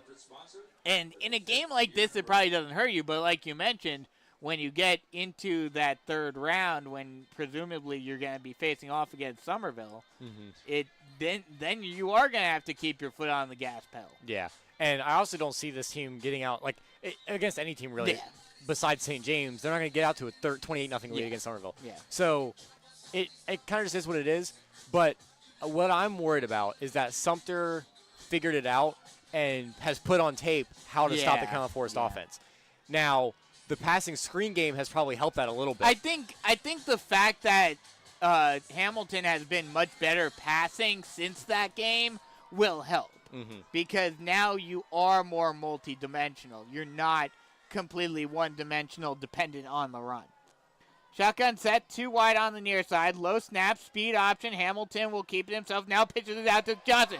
Johnson gets around the corner and finally gets taken down at the 48-yard line. But that'll be enough for a Tony McAfee State Farm Caroline Forest first down. And a good game by Khalil Johnson. And Ethan Hamilton ran that speed option to perfection. Yeah. He waited until he was well past the line of scrimmage, but Ethan Hamilton, knowing you can still pitch the ball, exactly. and gets it out to Khalil Johnson for a nice 31-yard gain right there. So it'll be 1st and 10 from the 48-yard line of St. James. Shotgun set, 2 wide on the near side. Hamilton motions Ober from far side to near side. They'll hand it off to Johnson. Johnson gets through the hole, and Livingston will get the carry and will get stood up at the 41-yard line. So it'll be 2nd and 3. Yeah, not a bad carry. Not a bad carry though. You get 7 yards, and this entire rushing offense has been so much more efficient than what they have been the past couple of weeks. Make that the 41-yard line. Shotgun set, 2 wide on the far side this time for the Panthers. Hamilton takes the snap, low snap, hands it off to Livingston. Livingston plows forward and will get enough for the first down and a little bit more. It'll be another Tony McAfee State Farm Caroline Forest first down, and it'll get taken down at the 36-yard line. And just as we say this offense kind of slowing down a little bit, they go ahead and shut us up. And this has been a very good drive, especially after that 31-yard run by Khalil Johnson. I think we got a little spoiled in those first couple of drives with those huge runs. Now it's going back to the methodical, Ground 7 pound, yards in a cloud of dust run. Right. Shotgun set, 2 wide on the far side. Hamilton takes a snap, hands it off to Livingston again. Livingston trying to find an opening, but will get stood up by a shiver of sharks at the 32-yard line for a gain of 4. And just nice. And, at this point, this is kind of what you want to do. You kind of want to just milk some clock a little bit. Even though we're only in the third quarter, you want to milk some clock a little bit, shorten the game a lot. Maybe put on one of those 10-minute drives like they did against Sumter. Right. There's too many S teams. Yeah, I know. I was hearing you. I was like, there's too many S teams in this region. There really are. That's why you need Super Beach League. Well, it's 3 S's and 2 C's. Right. Shotgun set, 1 wide on either side. Hamilton hands it off to Livingston. Livingston tries to find a hole and is stood up at the 27-yard line. Actually, give it the 26-yard line. And it will be a 3rd and in. Nope. They're going to give it to him. The chains just weren't moving yet. And it will be enough for a Tony McAfee State Farm Carolina Forest first down. And they're going to bring Johnson back in. So I like the mixing of the 2 running backs a lot more. I know it's not good for stats and stuff, but one thing I'm surprised though, and I wonder if he's dealing with an injury, even though he was practicing tonight. We haven't seen Jaron Fox. Yeah. For the second straight week. Right. Shotgun set. One wide on either side. They'll hand it off to Johnson, and he will find a hole, but then get stood up at the 21-yard line. That'll be a gain of 5. Carry by number 6. Actually, they'll say the 22-yard line, so a gain of 4. It'll be 2nd and 6. Was that drawn? The ball down to the 22. Maybe. I thought it was No, that's drawn out there. Oh, okay. Quavy is drawn instead out there. I thought it was Johnson too, but they are built similar. Yeah. So Quavy is drawn, getting his first carry of the evening, and I think Mark Morris is doing what I thought he should do as a low snap, 3-step drop for Hamilton. He'll throw it near side. It's caught by Mahood on the sideline. He'll fall forward for the first down and more, taken down at the 6-yard line. That'll be enough for another Tony McAfee State Farm Carolina Forest first down and put them in goal-to-go position once more. Those hitch routes by Finney and Mahood have just been really, really good this past couple weeks. And it's been really, really good for Ethan Hamilton's confidence to just be able to throw it out there and have Finney and Mahood make a play. And like I was saying, I think Mark Morris is taking Khalil Johnson out for the remainder of the game to make sure he is ready for next week. Shotgun set, one wide on either side. They'll hand it off to Drawn, and Drawn will get stood up right at the last scrimmage. And it'll be 2nd and goal from the 6. 5 minutes left to go in the third quarter. 28-0 Panthers leading it in this round 1 matchup of the SCHSL playoffs. And it has been a very, very dominant first round of the SCHSL playoffs for Carolina Forest, and it's been behind their running game, and it's been a very even distribution of kind of carries. Khalil Johnson only with 8, and the leading carrier Livingston has only 10. So, I mean, it's been just an absolute... Basically 50-50. Right. Low snap, Hamilton, no step drop, throws it into the end zone, and it's caught by Mahood for the touchdown. And that was a good pass by... Great slant route by Mahood, Yeah. and he was just wide open in the end zone. And just like that, it is now 34-0. And the Panthers have officially this Panther team has pushed up into the number 4 spot in program history in most dominant offenses for Carolina Forest. And the extra point is up and good. And with 4.5 minutes left to go, it is 35-0 Panthers. We'll take a quick break and come right back with more Carolina Forest Panther football action.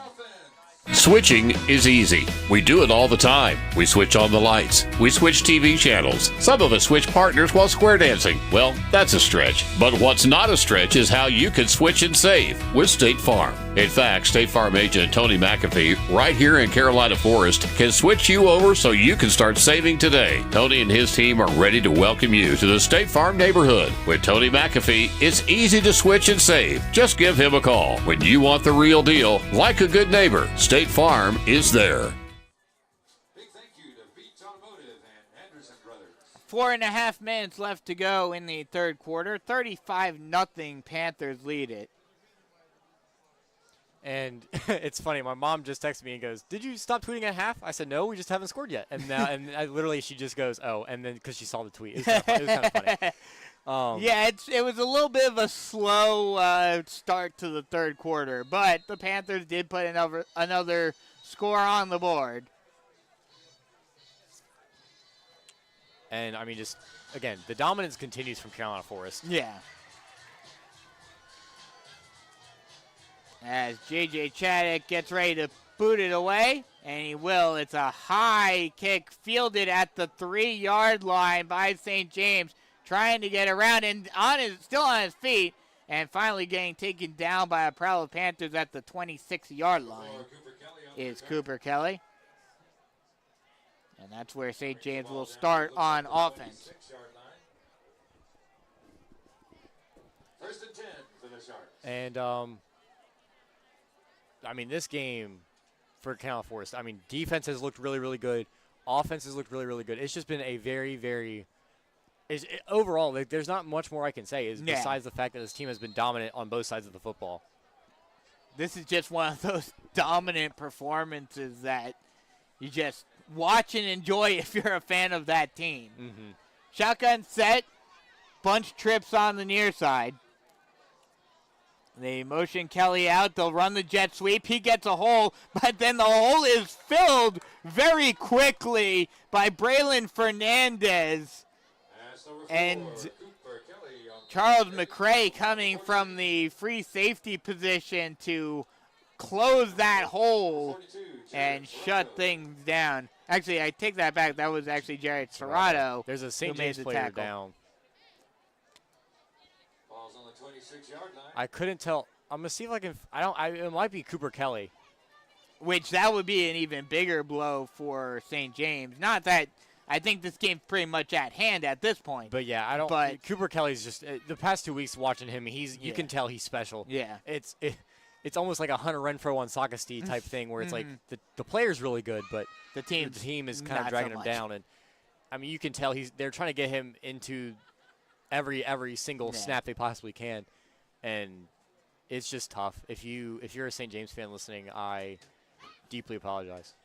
Not only because Cooper Kelly's hurt, but because you're a St. James fan. But all jokes aside, I don't want to speculate, even if especially if it's not Cooper Kelly. Like, it'd be bad, but it is Cooper Kelly, and he's gonna walk on his own power to the sideline. So, good sign that he's walking on his own power back. But that's not good for St. James, definitely, that he's going to be out at least for a few plays, depending upon what the extent is. And he's walking really slowly. That's not really a good sign, but he is walking on his own power, so that's definitely a positive. So it will be a 2nd and 10.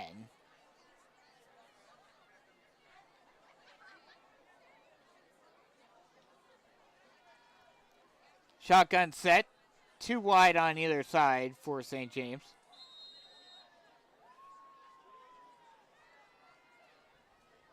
Snap. Rolling out to his left and taking himself on the ground is number 16, Alex Sand, who is still the quarterback. I guess Schwalm wasn't working as the quarterback, so they decided to switch. But I haven't seen any of the normal running back. Like, I haven't seen Isaiah Brown or anybody. So either injuries are plaguing St. James right now, or they just have really been unhappy with the work done by Isaiah Brown. That's a 1-yard gain for Sant. 4 minutes left to go in the third quarter. Shotgun set, 3 wide on the far side. Sant takes the snap, 1-step drop, now steps up into the pocket, gets pressure, rolls out to his left, and throws it on the run to a wide open receiver on the far sideline, and he gets walloped on the sideline. Hunter Sperlin with the catch and the first down reception. Carson Quant with the hit along the sideline.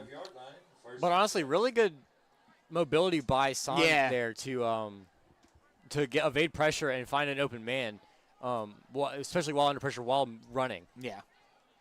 So it'll be 1st and 10, ball on the 45-yard line of St. James. Shotgun set, 2 wide on either side. Sant hands it off to Schwalm. Schwalm tries to put forward, still on his feet, and he'll fall forward close to the line to gain. And they're going to mark him just past the first down marker at the 45-yard line of Carolina Forest, and that will be a first down for St. James. This game might very well be over, but this St. James team looks like they could be moving the ball a little bit.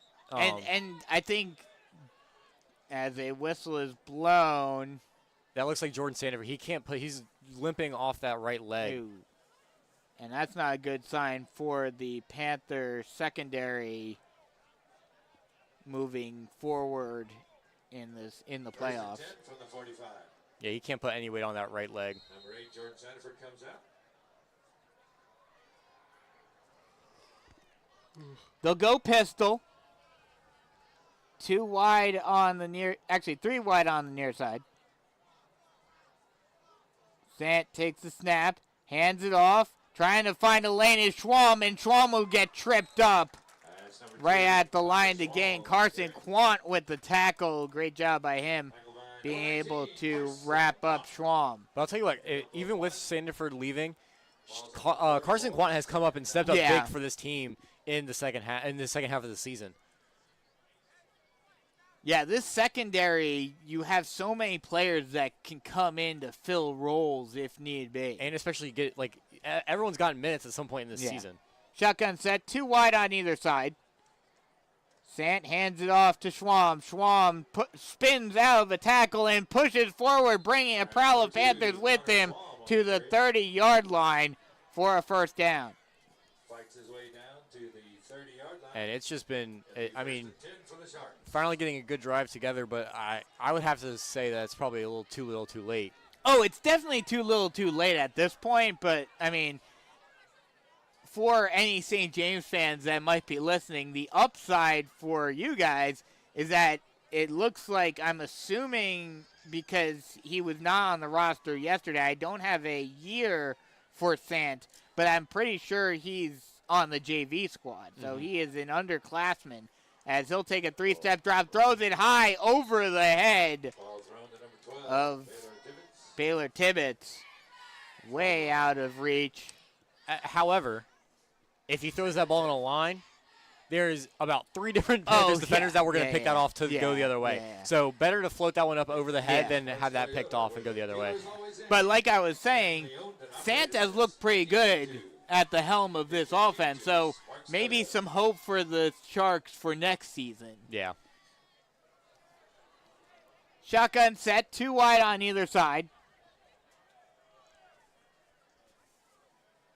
Sant takes the snap, hands it off to Schwalm. Schwalm tries to plow his way through the line and does, getting all the way up to the 21-yard line. It'll be just short of the line to gain, and it'll be a 3rd and inches. 3rd and 1.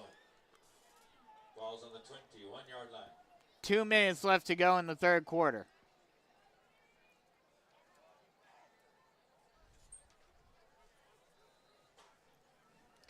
They'll go pistol. 2 wide on either side. Sant takes the snap, hands it off to Schwalm. Schwalm gets around the corner, but a great job by Ronnie Walker coming in and taking Schwalm down, but it will be enough for a St. James first down. Yeah, and now it looks another St. James player is down on the field. And if again, I don't want to say the wrong player and me be wrong, but Schwalm looked like his leg came up from underneath him on that tackle. And I believe, I can't see the number. Yeah, he turned for a second. I thought I could see a number.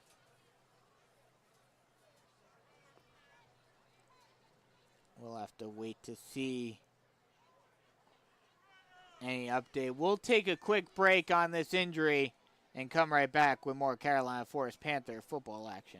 Comfort Dog Grooming Salon has been part of the Carolina Forest community pet grooming needs with quality and loving care for your pets for over 15 years. Large, medium, or small, they groom them all. They've always accepted new clients, and rebooking is easy. With 31 years experience with their staff, they're up to date on techniques and safety standards for all breeds, and the medical distance are no problem. They're active in your community with youth sports and lending a helping hand. Call them to be a part of the family with your furry friend. 843-903-4554 or at ComfortDogSalon.com, or just stop by with your furry friend at 4006 Postal Way, Myrtle Beach. It is Schwalm who was injured on that play. He is sitting up now. I don't have any more updates, or I don't have another update on West Ashley. The last one was 14-14. Any updates around the state just in general? Like any interesting games? Manahan is beating Aner 21-8. So I don't think that's that surprising. South Florence beating Lugoff Elgin. That's not surprising. 14-0. as Schwalm is up. but not walking on his own Yeah, power. that's not a good sign. No. This entire St. James team is just being Decimated? decimated. That's all I could. That's the only word I could really find, and you found it for me. Minute and a half left to go in the third quarter, and yeah, I mean the injuries are not helping St. James's case. Not that they really have much of a chance of coming back in this game anyway, but the injuries not exactly Not helping. Yeah. Dutch Fork is now winning 28-0 against Boiling Springs, so Okay. that one's pretty much out of contention. Shotgun set, 3 wide on the near side for St. James. Sant takes the snap, play action pass, throws it near side, and it is caught for a touchdown. Number 11, Jay Shropshire makes the catch, and there goes the shutout. Yeah, but I think that's more anecdotal at this point. I think Yeah. this game was over at halftime, and Carolina Force should still feel really good about this game. Oh, yeah, no, of course. But I'm sure the defense would have liked to have gotten a shutout. Yeah. They just got to halftime in West Ashley, by the way. Wow. They've just gotten to halftime. I don't know what happened, but the guy who's covering it just said they finally got to halftime, which I'm assuming by context clues that it was a long half. Yeah. I wonder if something happened, like injuries or Maybe. something. I don't know. As the extra point is up and good for St. James with a minute 13 left to go in the third quarter. It is 35-7. Panthers in the lead. I'm trying to find other scores around, but, I mean, it's one over the goal. And Conway doesn't keep up with their stuff. No one keeps up with it. Even on the SEHSL, Like I haven't. They only get what they can get added. what they can find. Right. Yeah, true. Somerville goes up 14-0 right before the half. Okay. I mean, but again, still, the fact that is only a 14-0 game at the half. Gaffney is beating Lexington right now 23-8, and I'm pretty sure Lexington was the number 2 team in that.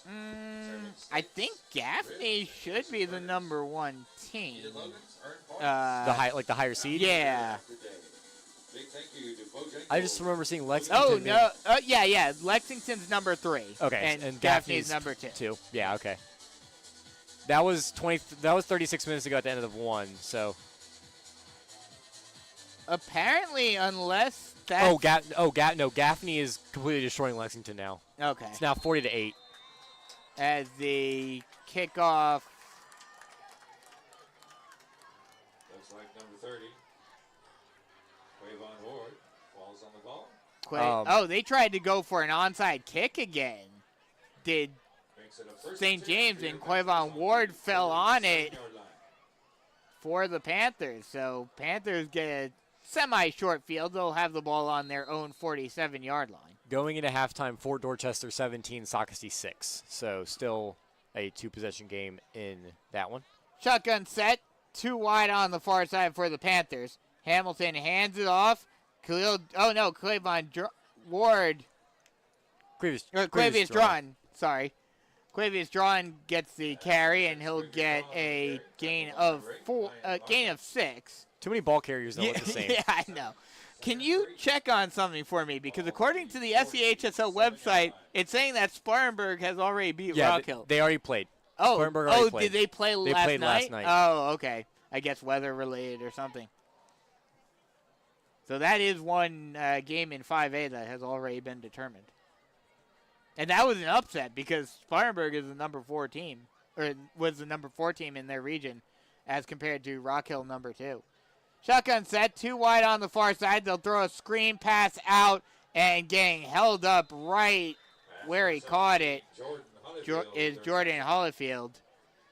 And he was able to maybe get a yard. Looks like a third. Oh my gosh, I have to go to the end of my freaking end of my spreadsheet. Yep. Third down. It'll be 3rd and 11 for the Panthers. Ugh.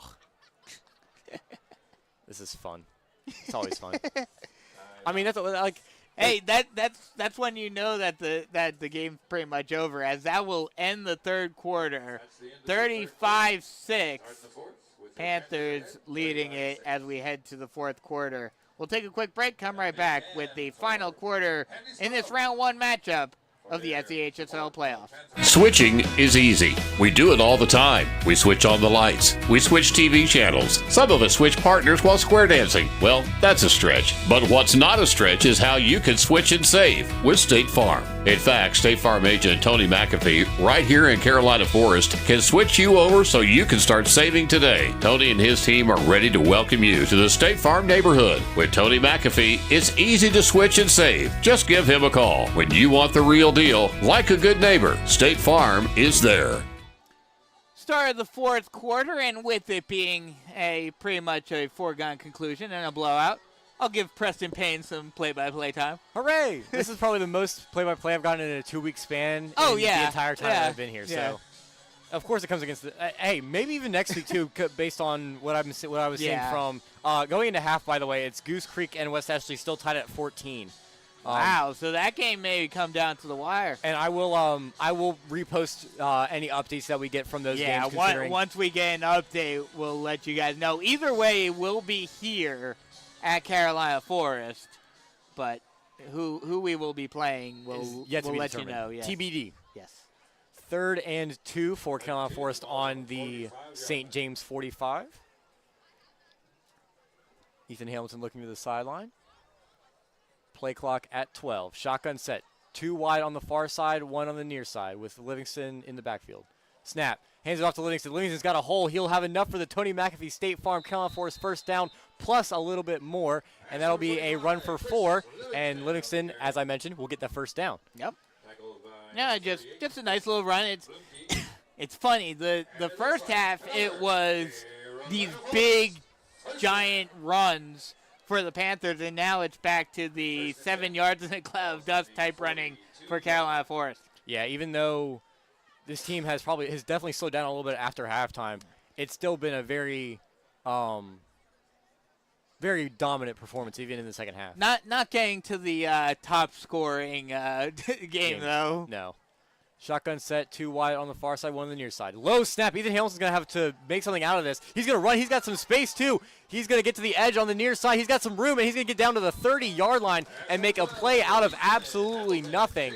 They're going to mark him down at the 31-yard line, and that'll be enough for a Tony McAfee State Farm Carolina Forest first down. What a play by Ethan Hamilton. Low snap. He has to pick it up off the ground and just makes a play out of nothing, finds the hole, and is able to get the first down. That's what you like to see out of your quarterback. That's really good improvisation, too. Being able to pull a rabbit out of your hat will get you far. Shotgun set, 2 wide on the far side to Ethan Hamilton's left, 1 on the near side. Snap. Livingston's going to get the handoff, and he will get held up after a gain of about 2. Not big of a hole, but he will still get a gain of about 2. Looked like Livingston was trying to run a counter there and just couldn't find any holes. Clock still running. We got little over 11 minutes left to go in this 4th quarter. Ethan Hamilton looking to the sideline. And yeah, I wouldn't expect another play to be ran for another about 15 seconds because there's no need to run a play. At this point, they're just, at least in part, just trying to run out the clock. Right. Ethan Hamilton's going to back up. Shotgun set, 2 wide on the far side, 1 on the near side to Ethan Hamilton's right. Livingston in the backfield also to Hamilton's right. Snap, 3-step drop, looking left. He's got pressure. He's going to step up. He's got grass in front of him. He's got lots of room to the left. He's down to the 10-yard line. He's going to make one guy miss and will be brought down at the 7-yard line. There is a flag in the backfield, though, in the area of holding. Looks like they're going to mark him down at the 9-yard line, but another nice job. Another nice job by Hamilton improvising on that play. Not even sure if it was a designed pass or not. He definitely was looking left and looking for an open wide receiver. Just didn't find anyone open and didn't force anything. Yeah. It's going to be against Carolina Forest, so that'll be pushed back. It's going to be a holding. But still, that has been one thing, especially after the Sumter game, has been the maturity.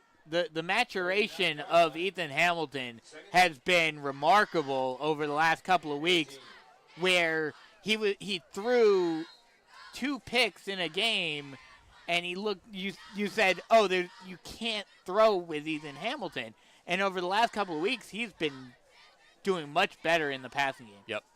Quavius John's going to come into the backfield this time.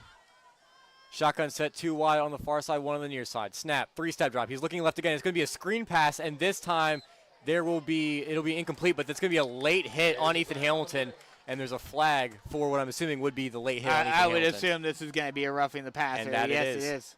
And they had that screen pass set up, but St. James read it pretty well, but just bailed out by that roughing the passer. Yeah.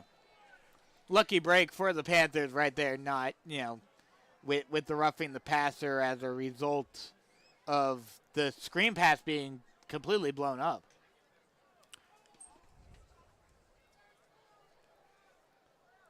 Now the in stadium scoreboard has St. James at 6, but it looked like the PAT guys said it was up and good, right? I think so. I thought so. Not that it really matters. Not that it matters, but I mean scores are scores. Yeah. Looks like it's enough for a first down for the Panthers. Ball's on the 24. I really thought that it was up and good, but what do I know? Yeah.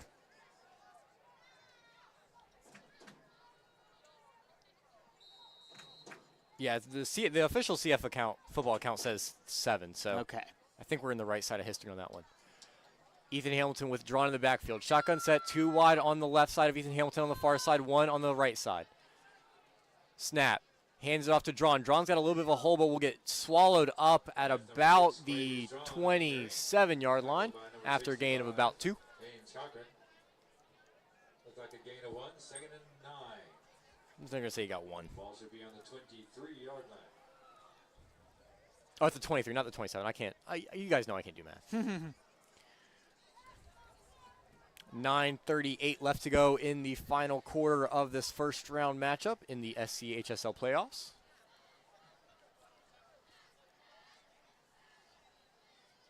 Same formation as last play. Shotgun set 2 wide on the left side of Ethan Hamilton, 1 on the right side.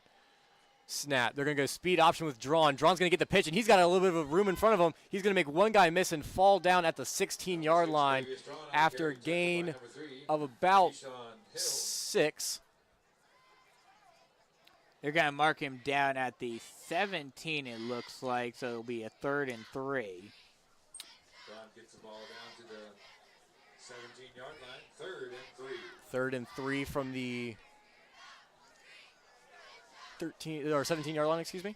They're going to bring Livingston in the backfield for this one. Shotgun set 2 wide on the far side, 1 on the near side. Livingston to Ethan Hamilton's left.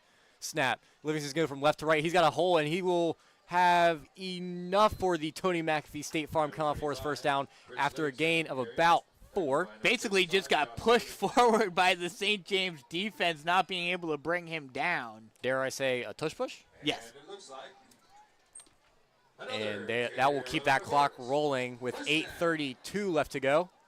Clock stopped momentarily for the first down, but after that it got going again. I'm surprised. Well, it's 30. It's 35. That's the running clock, correct? Yeah, Yeah. So after this touchdown, it should be. I believe. Set down at the 14-yard line. Shotgun set 2 wide on the far side. They're going to go 3-step drop with Ethan Hamilton. He's going to look to the flat. It is caught, and Finian Mahood will hurdle into the end zone. Touchdown, Finian Mahood. Oh my goodness!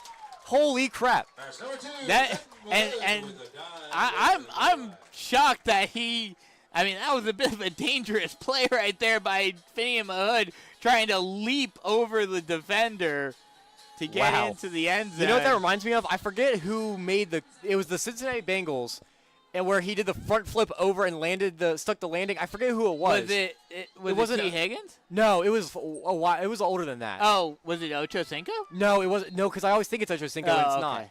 As JJ Chaddock's PAT attempt is up and good, and that will push the lead to 35 as the Panthers will lead 42-7 with 8 minutes to go in the fourth quarter, and we are going to take a break. and we will be right back with more action. Comfort Dog Grooming Salon has been part of the Carolina Forest community pet grooming needs with quality and loving care for your pets for over 15 years. Large, medium, or small, they groom them all. They've always accepted new clients, and rebooking is easy. With 31 years experience with their staff, they're up to date on techniques and safety standards for all breeds, and the medical distance are no problem. They're active in your community with youth sports and lending a helping hand. Call them to be a part of the family with your furry friend. 843-903-4554 or at ComfortDogSalon.com. Or just stop by with your furry friend at 4006 Postal Way, Myrtle Beach. Welcome back to Carolina Forest Stadium as the Carolina Forest Panthers have a 42-7 lead over St. James. And probably a quick thing before you mention that, probably won't get to it tonight, but the Panthers are now only 13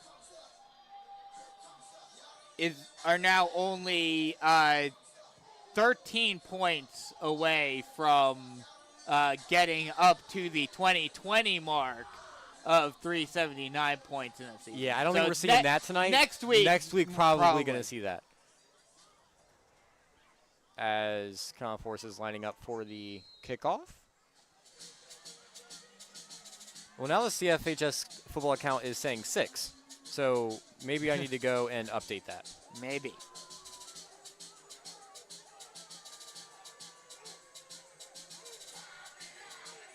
As the kick is up and fielded at the 1-yard line and muffed a little bit, is pick it up at the 3. He's going to have to go to the far side sideline and will get to the corner. He's got a little bit of blockers in front of him. He'll get to the edge and will be pushed out of bounds after going out of bounds at the it'll depend on the spot near the 30-yard line.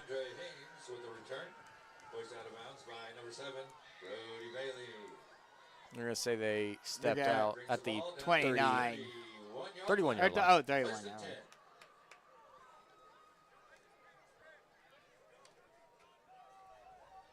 Any further score updates? I haven't seen any, no.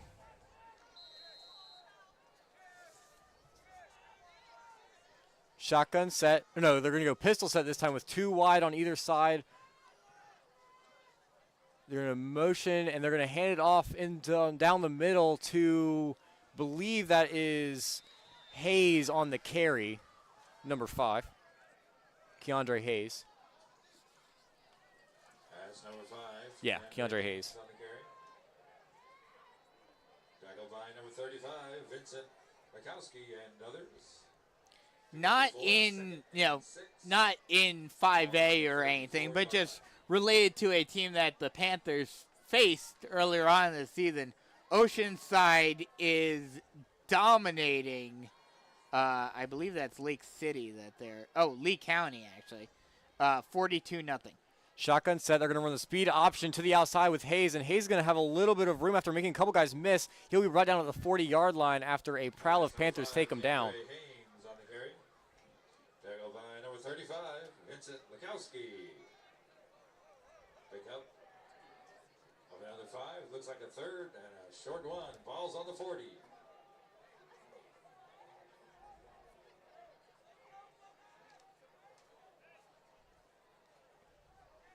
Shotgun set, or pistol set, 2 wide on either side for St. James. They're going to motion a wide receiver into the backfield. They're going to run the triple option, and he'll go to the outside, and he will have a little bit of a lane. He'll make a couple guys miss, and he'll gain a first down. Number 17, Hunter Sperlin on the pitch out on the outside. The pitch to the right side. On the far side sideline. And Brody Bailey on the tackle. So more backups coming into the game for the Panthers, which isn't really all that surprising with 6 minutes left to go in the game. No, not at all. And this game being over. Yeah.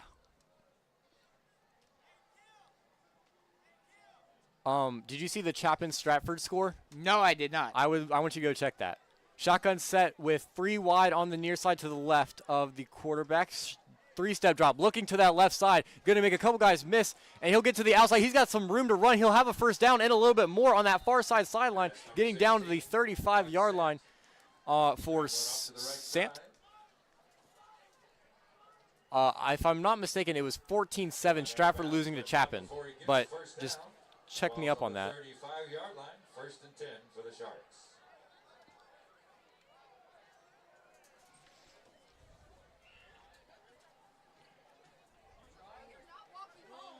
Shotgun set, 3 wide on the near side, 1 on the far side for Sent. Snap, 1-step drop, looking for this. It's going to be a fake screen. He's going to go deep on the sideline, but it'll be out of bounds. Looking for Shropshire. Try saying that 5 times fast. 2nd and 10.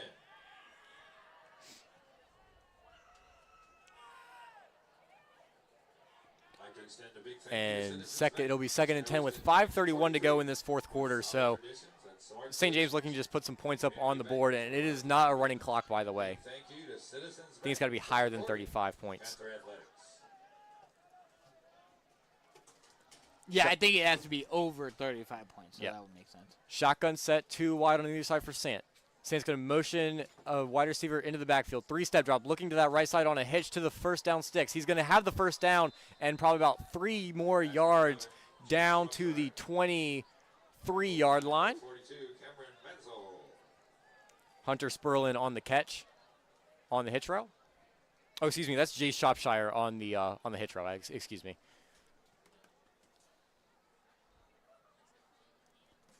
We're just all over the place tonight. We are way all over the place. This game's all but over. We're cold. We're cold. We're trying to look for other scores. Shotgun set, 2 wide on either side with Hayes in the backfield. Snap. Sant has lost the ball. He's going to have to make something out of nothing. He's going to look to that far side sideline. He's going to have some room and will get out of bounds after a gain of about 2. Sant was low snap and was just trying to find any room and got some on the far side sideline to his right. Burgers and pizzas are both at half price. You know you don't want to cook tonight anyway. Head on down to concession stand and pick up a burger or a pizza at half price. It'll be 2nd down and 9 with 5:19 to go in the 4th quarter. Shotgun set for Sant. 2 wide on either side with Haynes in the backfield, excuse me. Snap, 3-step drop. He's looking left. He's going to go over the middle, and it is caught for a St. James touchdown. Number 15, Carter Barton on the catch. And that will be a little bit of garbage time stats for St. James. Yeah, I mean, it looks like Sant has honestly been playing better than Schwamm. And this, like I said before, this may be some hope for the future for St. James, but tonight a little too late. Okay, so it was just 42-6, right? Yeah. They already have 13 on the board, so I was right the entire time, and they're going for 14 right now on the PAT, as the PAT is up and good, and that will push it to 42-14. I knew I was right the entire time. Got me crazy. The scoreboard operator just didn't put the one more point. Yeah. With 5:15 to go in the 4th quarter, CF is trying to just run this clock out to end the game. Yeah. Yeah. At this point, they're just I mean, this probably it might be the last drive. And again, pizza and burgers are half price at the concession stand. Hurry on down and get you something to go. And I mean, not a whole lot you can really say about this one. It's pretty much over. Yeah. So, yeah, I think you said this before, but only 19 minutes ago was halftime in the Goose Creek West Ashley game, and it's 14-all. That's the latest update on that one still. And White Knolls winning 21-0 at the end of 3. So we'll definitely have to once we find out who won that game tonight, we will post it on the Twitter. As the kickoff is up and away, it's fielded at the 5-yard line after a little bit of a muff. He's going to try to take it out, and he'll get walloped at the 10. I believe that was Hayden Souls who tried to make something out of nothing on that kick return, but that he could not. Yeah. And, I mean, hey, the upside to that is that they've got a long field, so if they're running this methodical offense, that means a lot of clock's going to run off the clock. But you know what this means now? They're going to have a whole bunch of people that I don't know the numbers of in the offense. It looks like Jordan Holyfield's going to come in for Ethan Hamilton, and I mentioned that at the beginning of the game. Makes sense. And it makes sense, too. Although I can't tell who's in the backfield with him. Let us see. Yeah, can't quite tell a number. Looks like 40-something. Yeah, we were told Chris Madrid is not 48, so I Yeah. don't know who Madrid. Who 48 Yeah, is. who 48 I think is. that is. And Holyfield's going to keep himself on the read option. He'll get right up the middle, and it will be enough for a Tony McAfee State Farm Carolina Forest first down, as Holyfield will get brought down at the 20-yard line. I guess we'll have to wait until.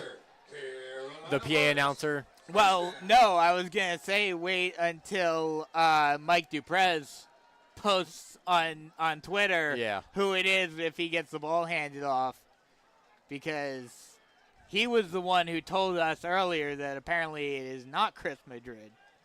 Shotgun set 2 wide on the far side. Snap, and he'll hand it off to the running back, and he'll get a big hole, and he will get taken down after a gain of about 15.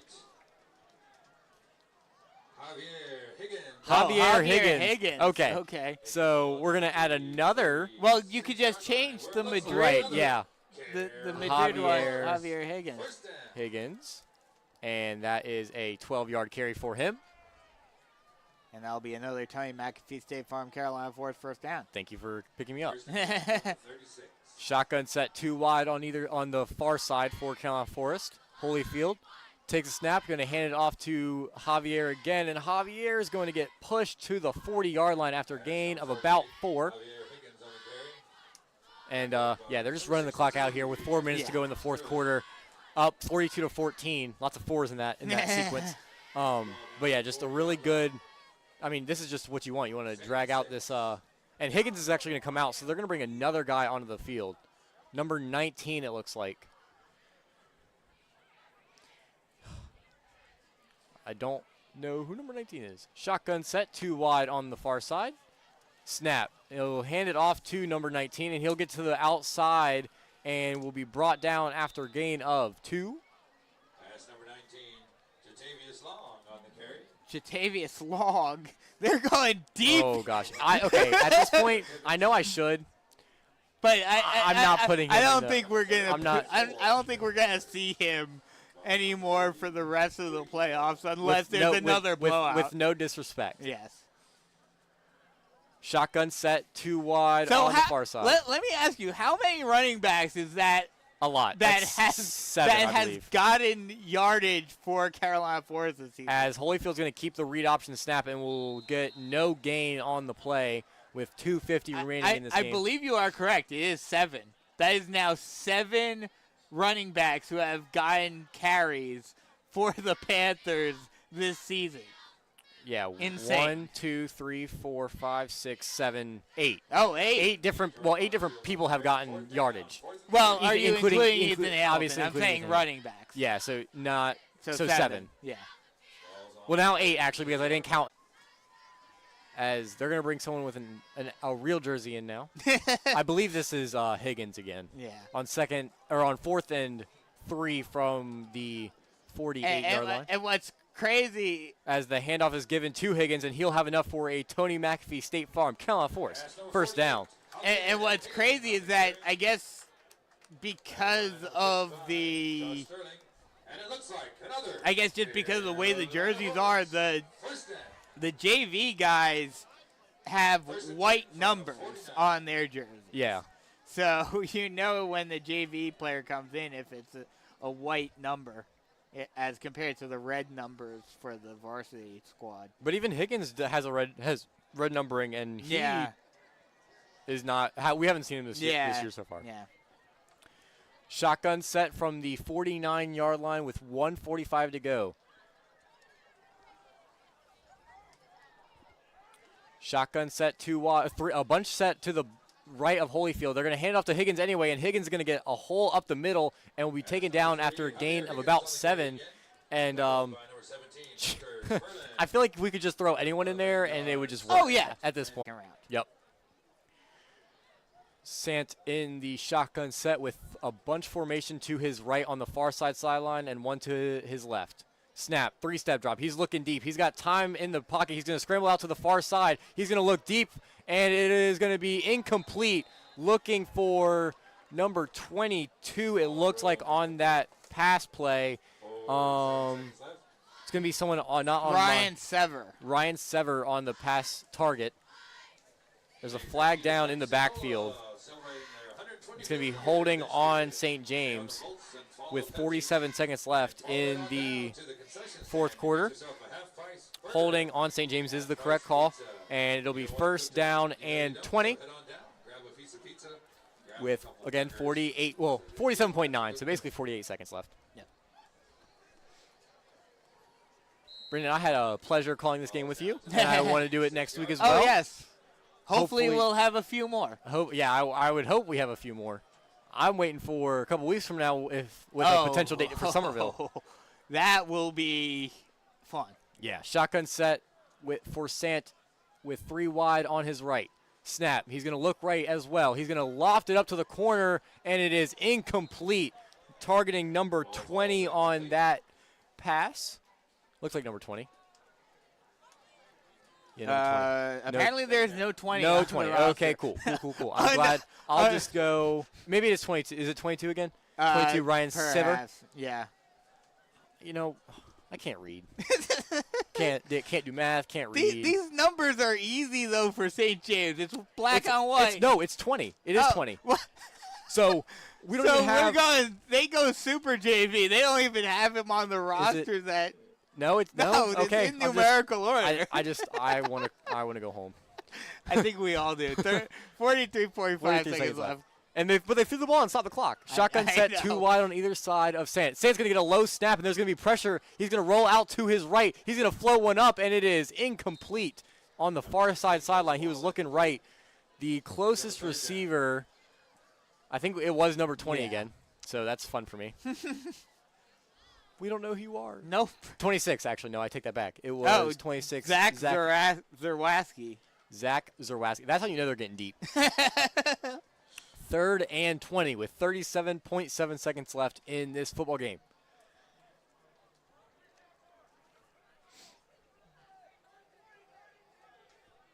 Shotgun set. 3 wide, 2 Sants right on the far side, 1 on the near side with Haynes to his left. Snap. Is going to just be a handoff to Haynes, and Haynes is going to have a little bit of a hole, but not much you can do on 3rd and 20, and he will be tackled down at the line of scrimmage. I'm going to say he got a gain of 1, and that should be the last play of the game. Yeah, more than likely. 22 seconds left, and the play clock shows 32.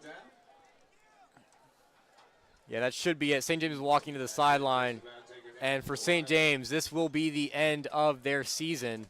Second straight season, or the first time. They're lining up again. 5 seconds left. St. James in shotgun, 2 wide on either side. They're going to take the snap. The shotgun's a 5-step drop. He's looking deep. He's not even going to get close to the end zone, and it is incomplete with zeros on the clock. And Carolina Forest has officially taken their first round victory against St. James, 42-14, and they will play the winner of West Ashley and Goose Creek next week back here at Carolina Forest. Yes, great win for the Panthers. Gotta give some credit, though. We forgot to mention this earlier in the broadcast during the pregame, but St. James, the first time in program history making it to the playoffs 2 straight seasons, which is crazy to say. They've been around since 2004. But, yeah, great win for the Panthers tonight. And like we mentioned, they will be back here next week to face the winner of West Ashley against Goose Creek.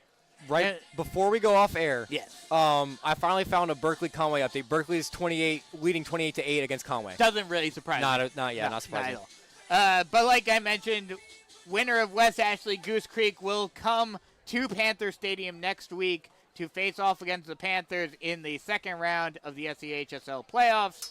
We'll have all the action for you next week. So for Preston Payne, I'm Brandon Biskobing saying so long. Once again, Panthers win their first round matchup of the SEHSL playoffs, 42-14 over St. James. We'll see you guys next week. So long, everyone.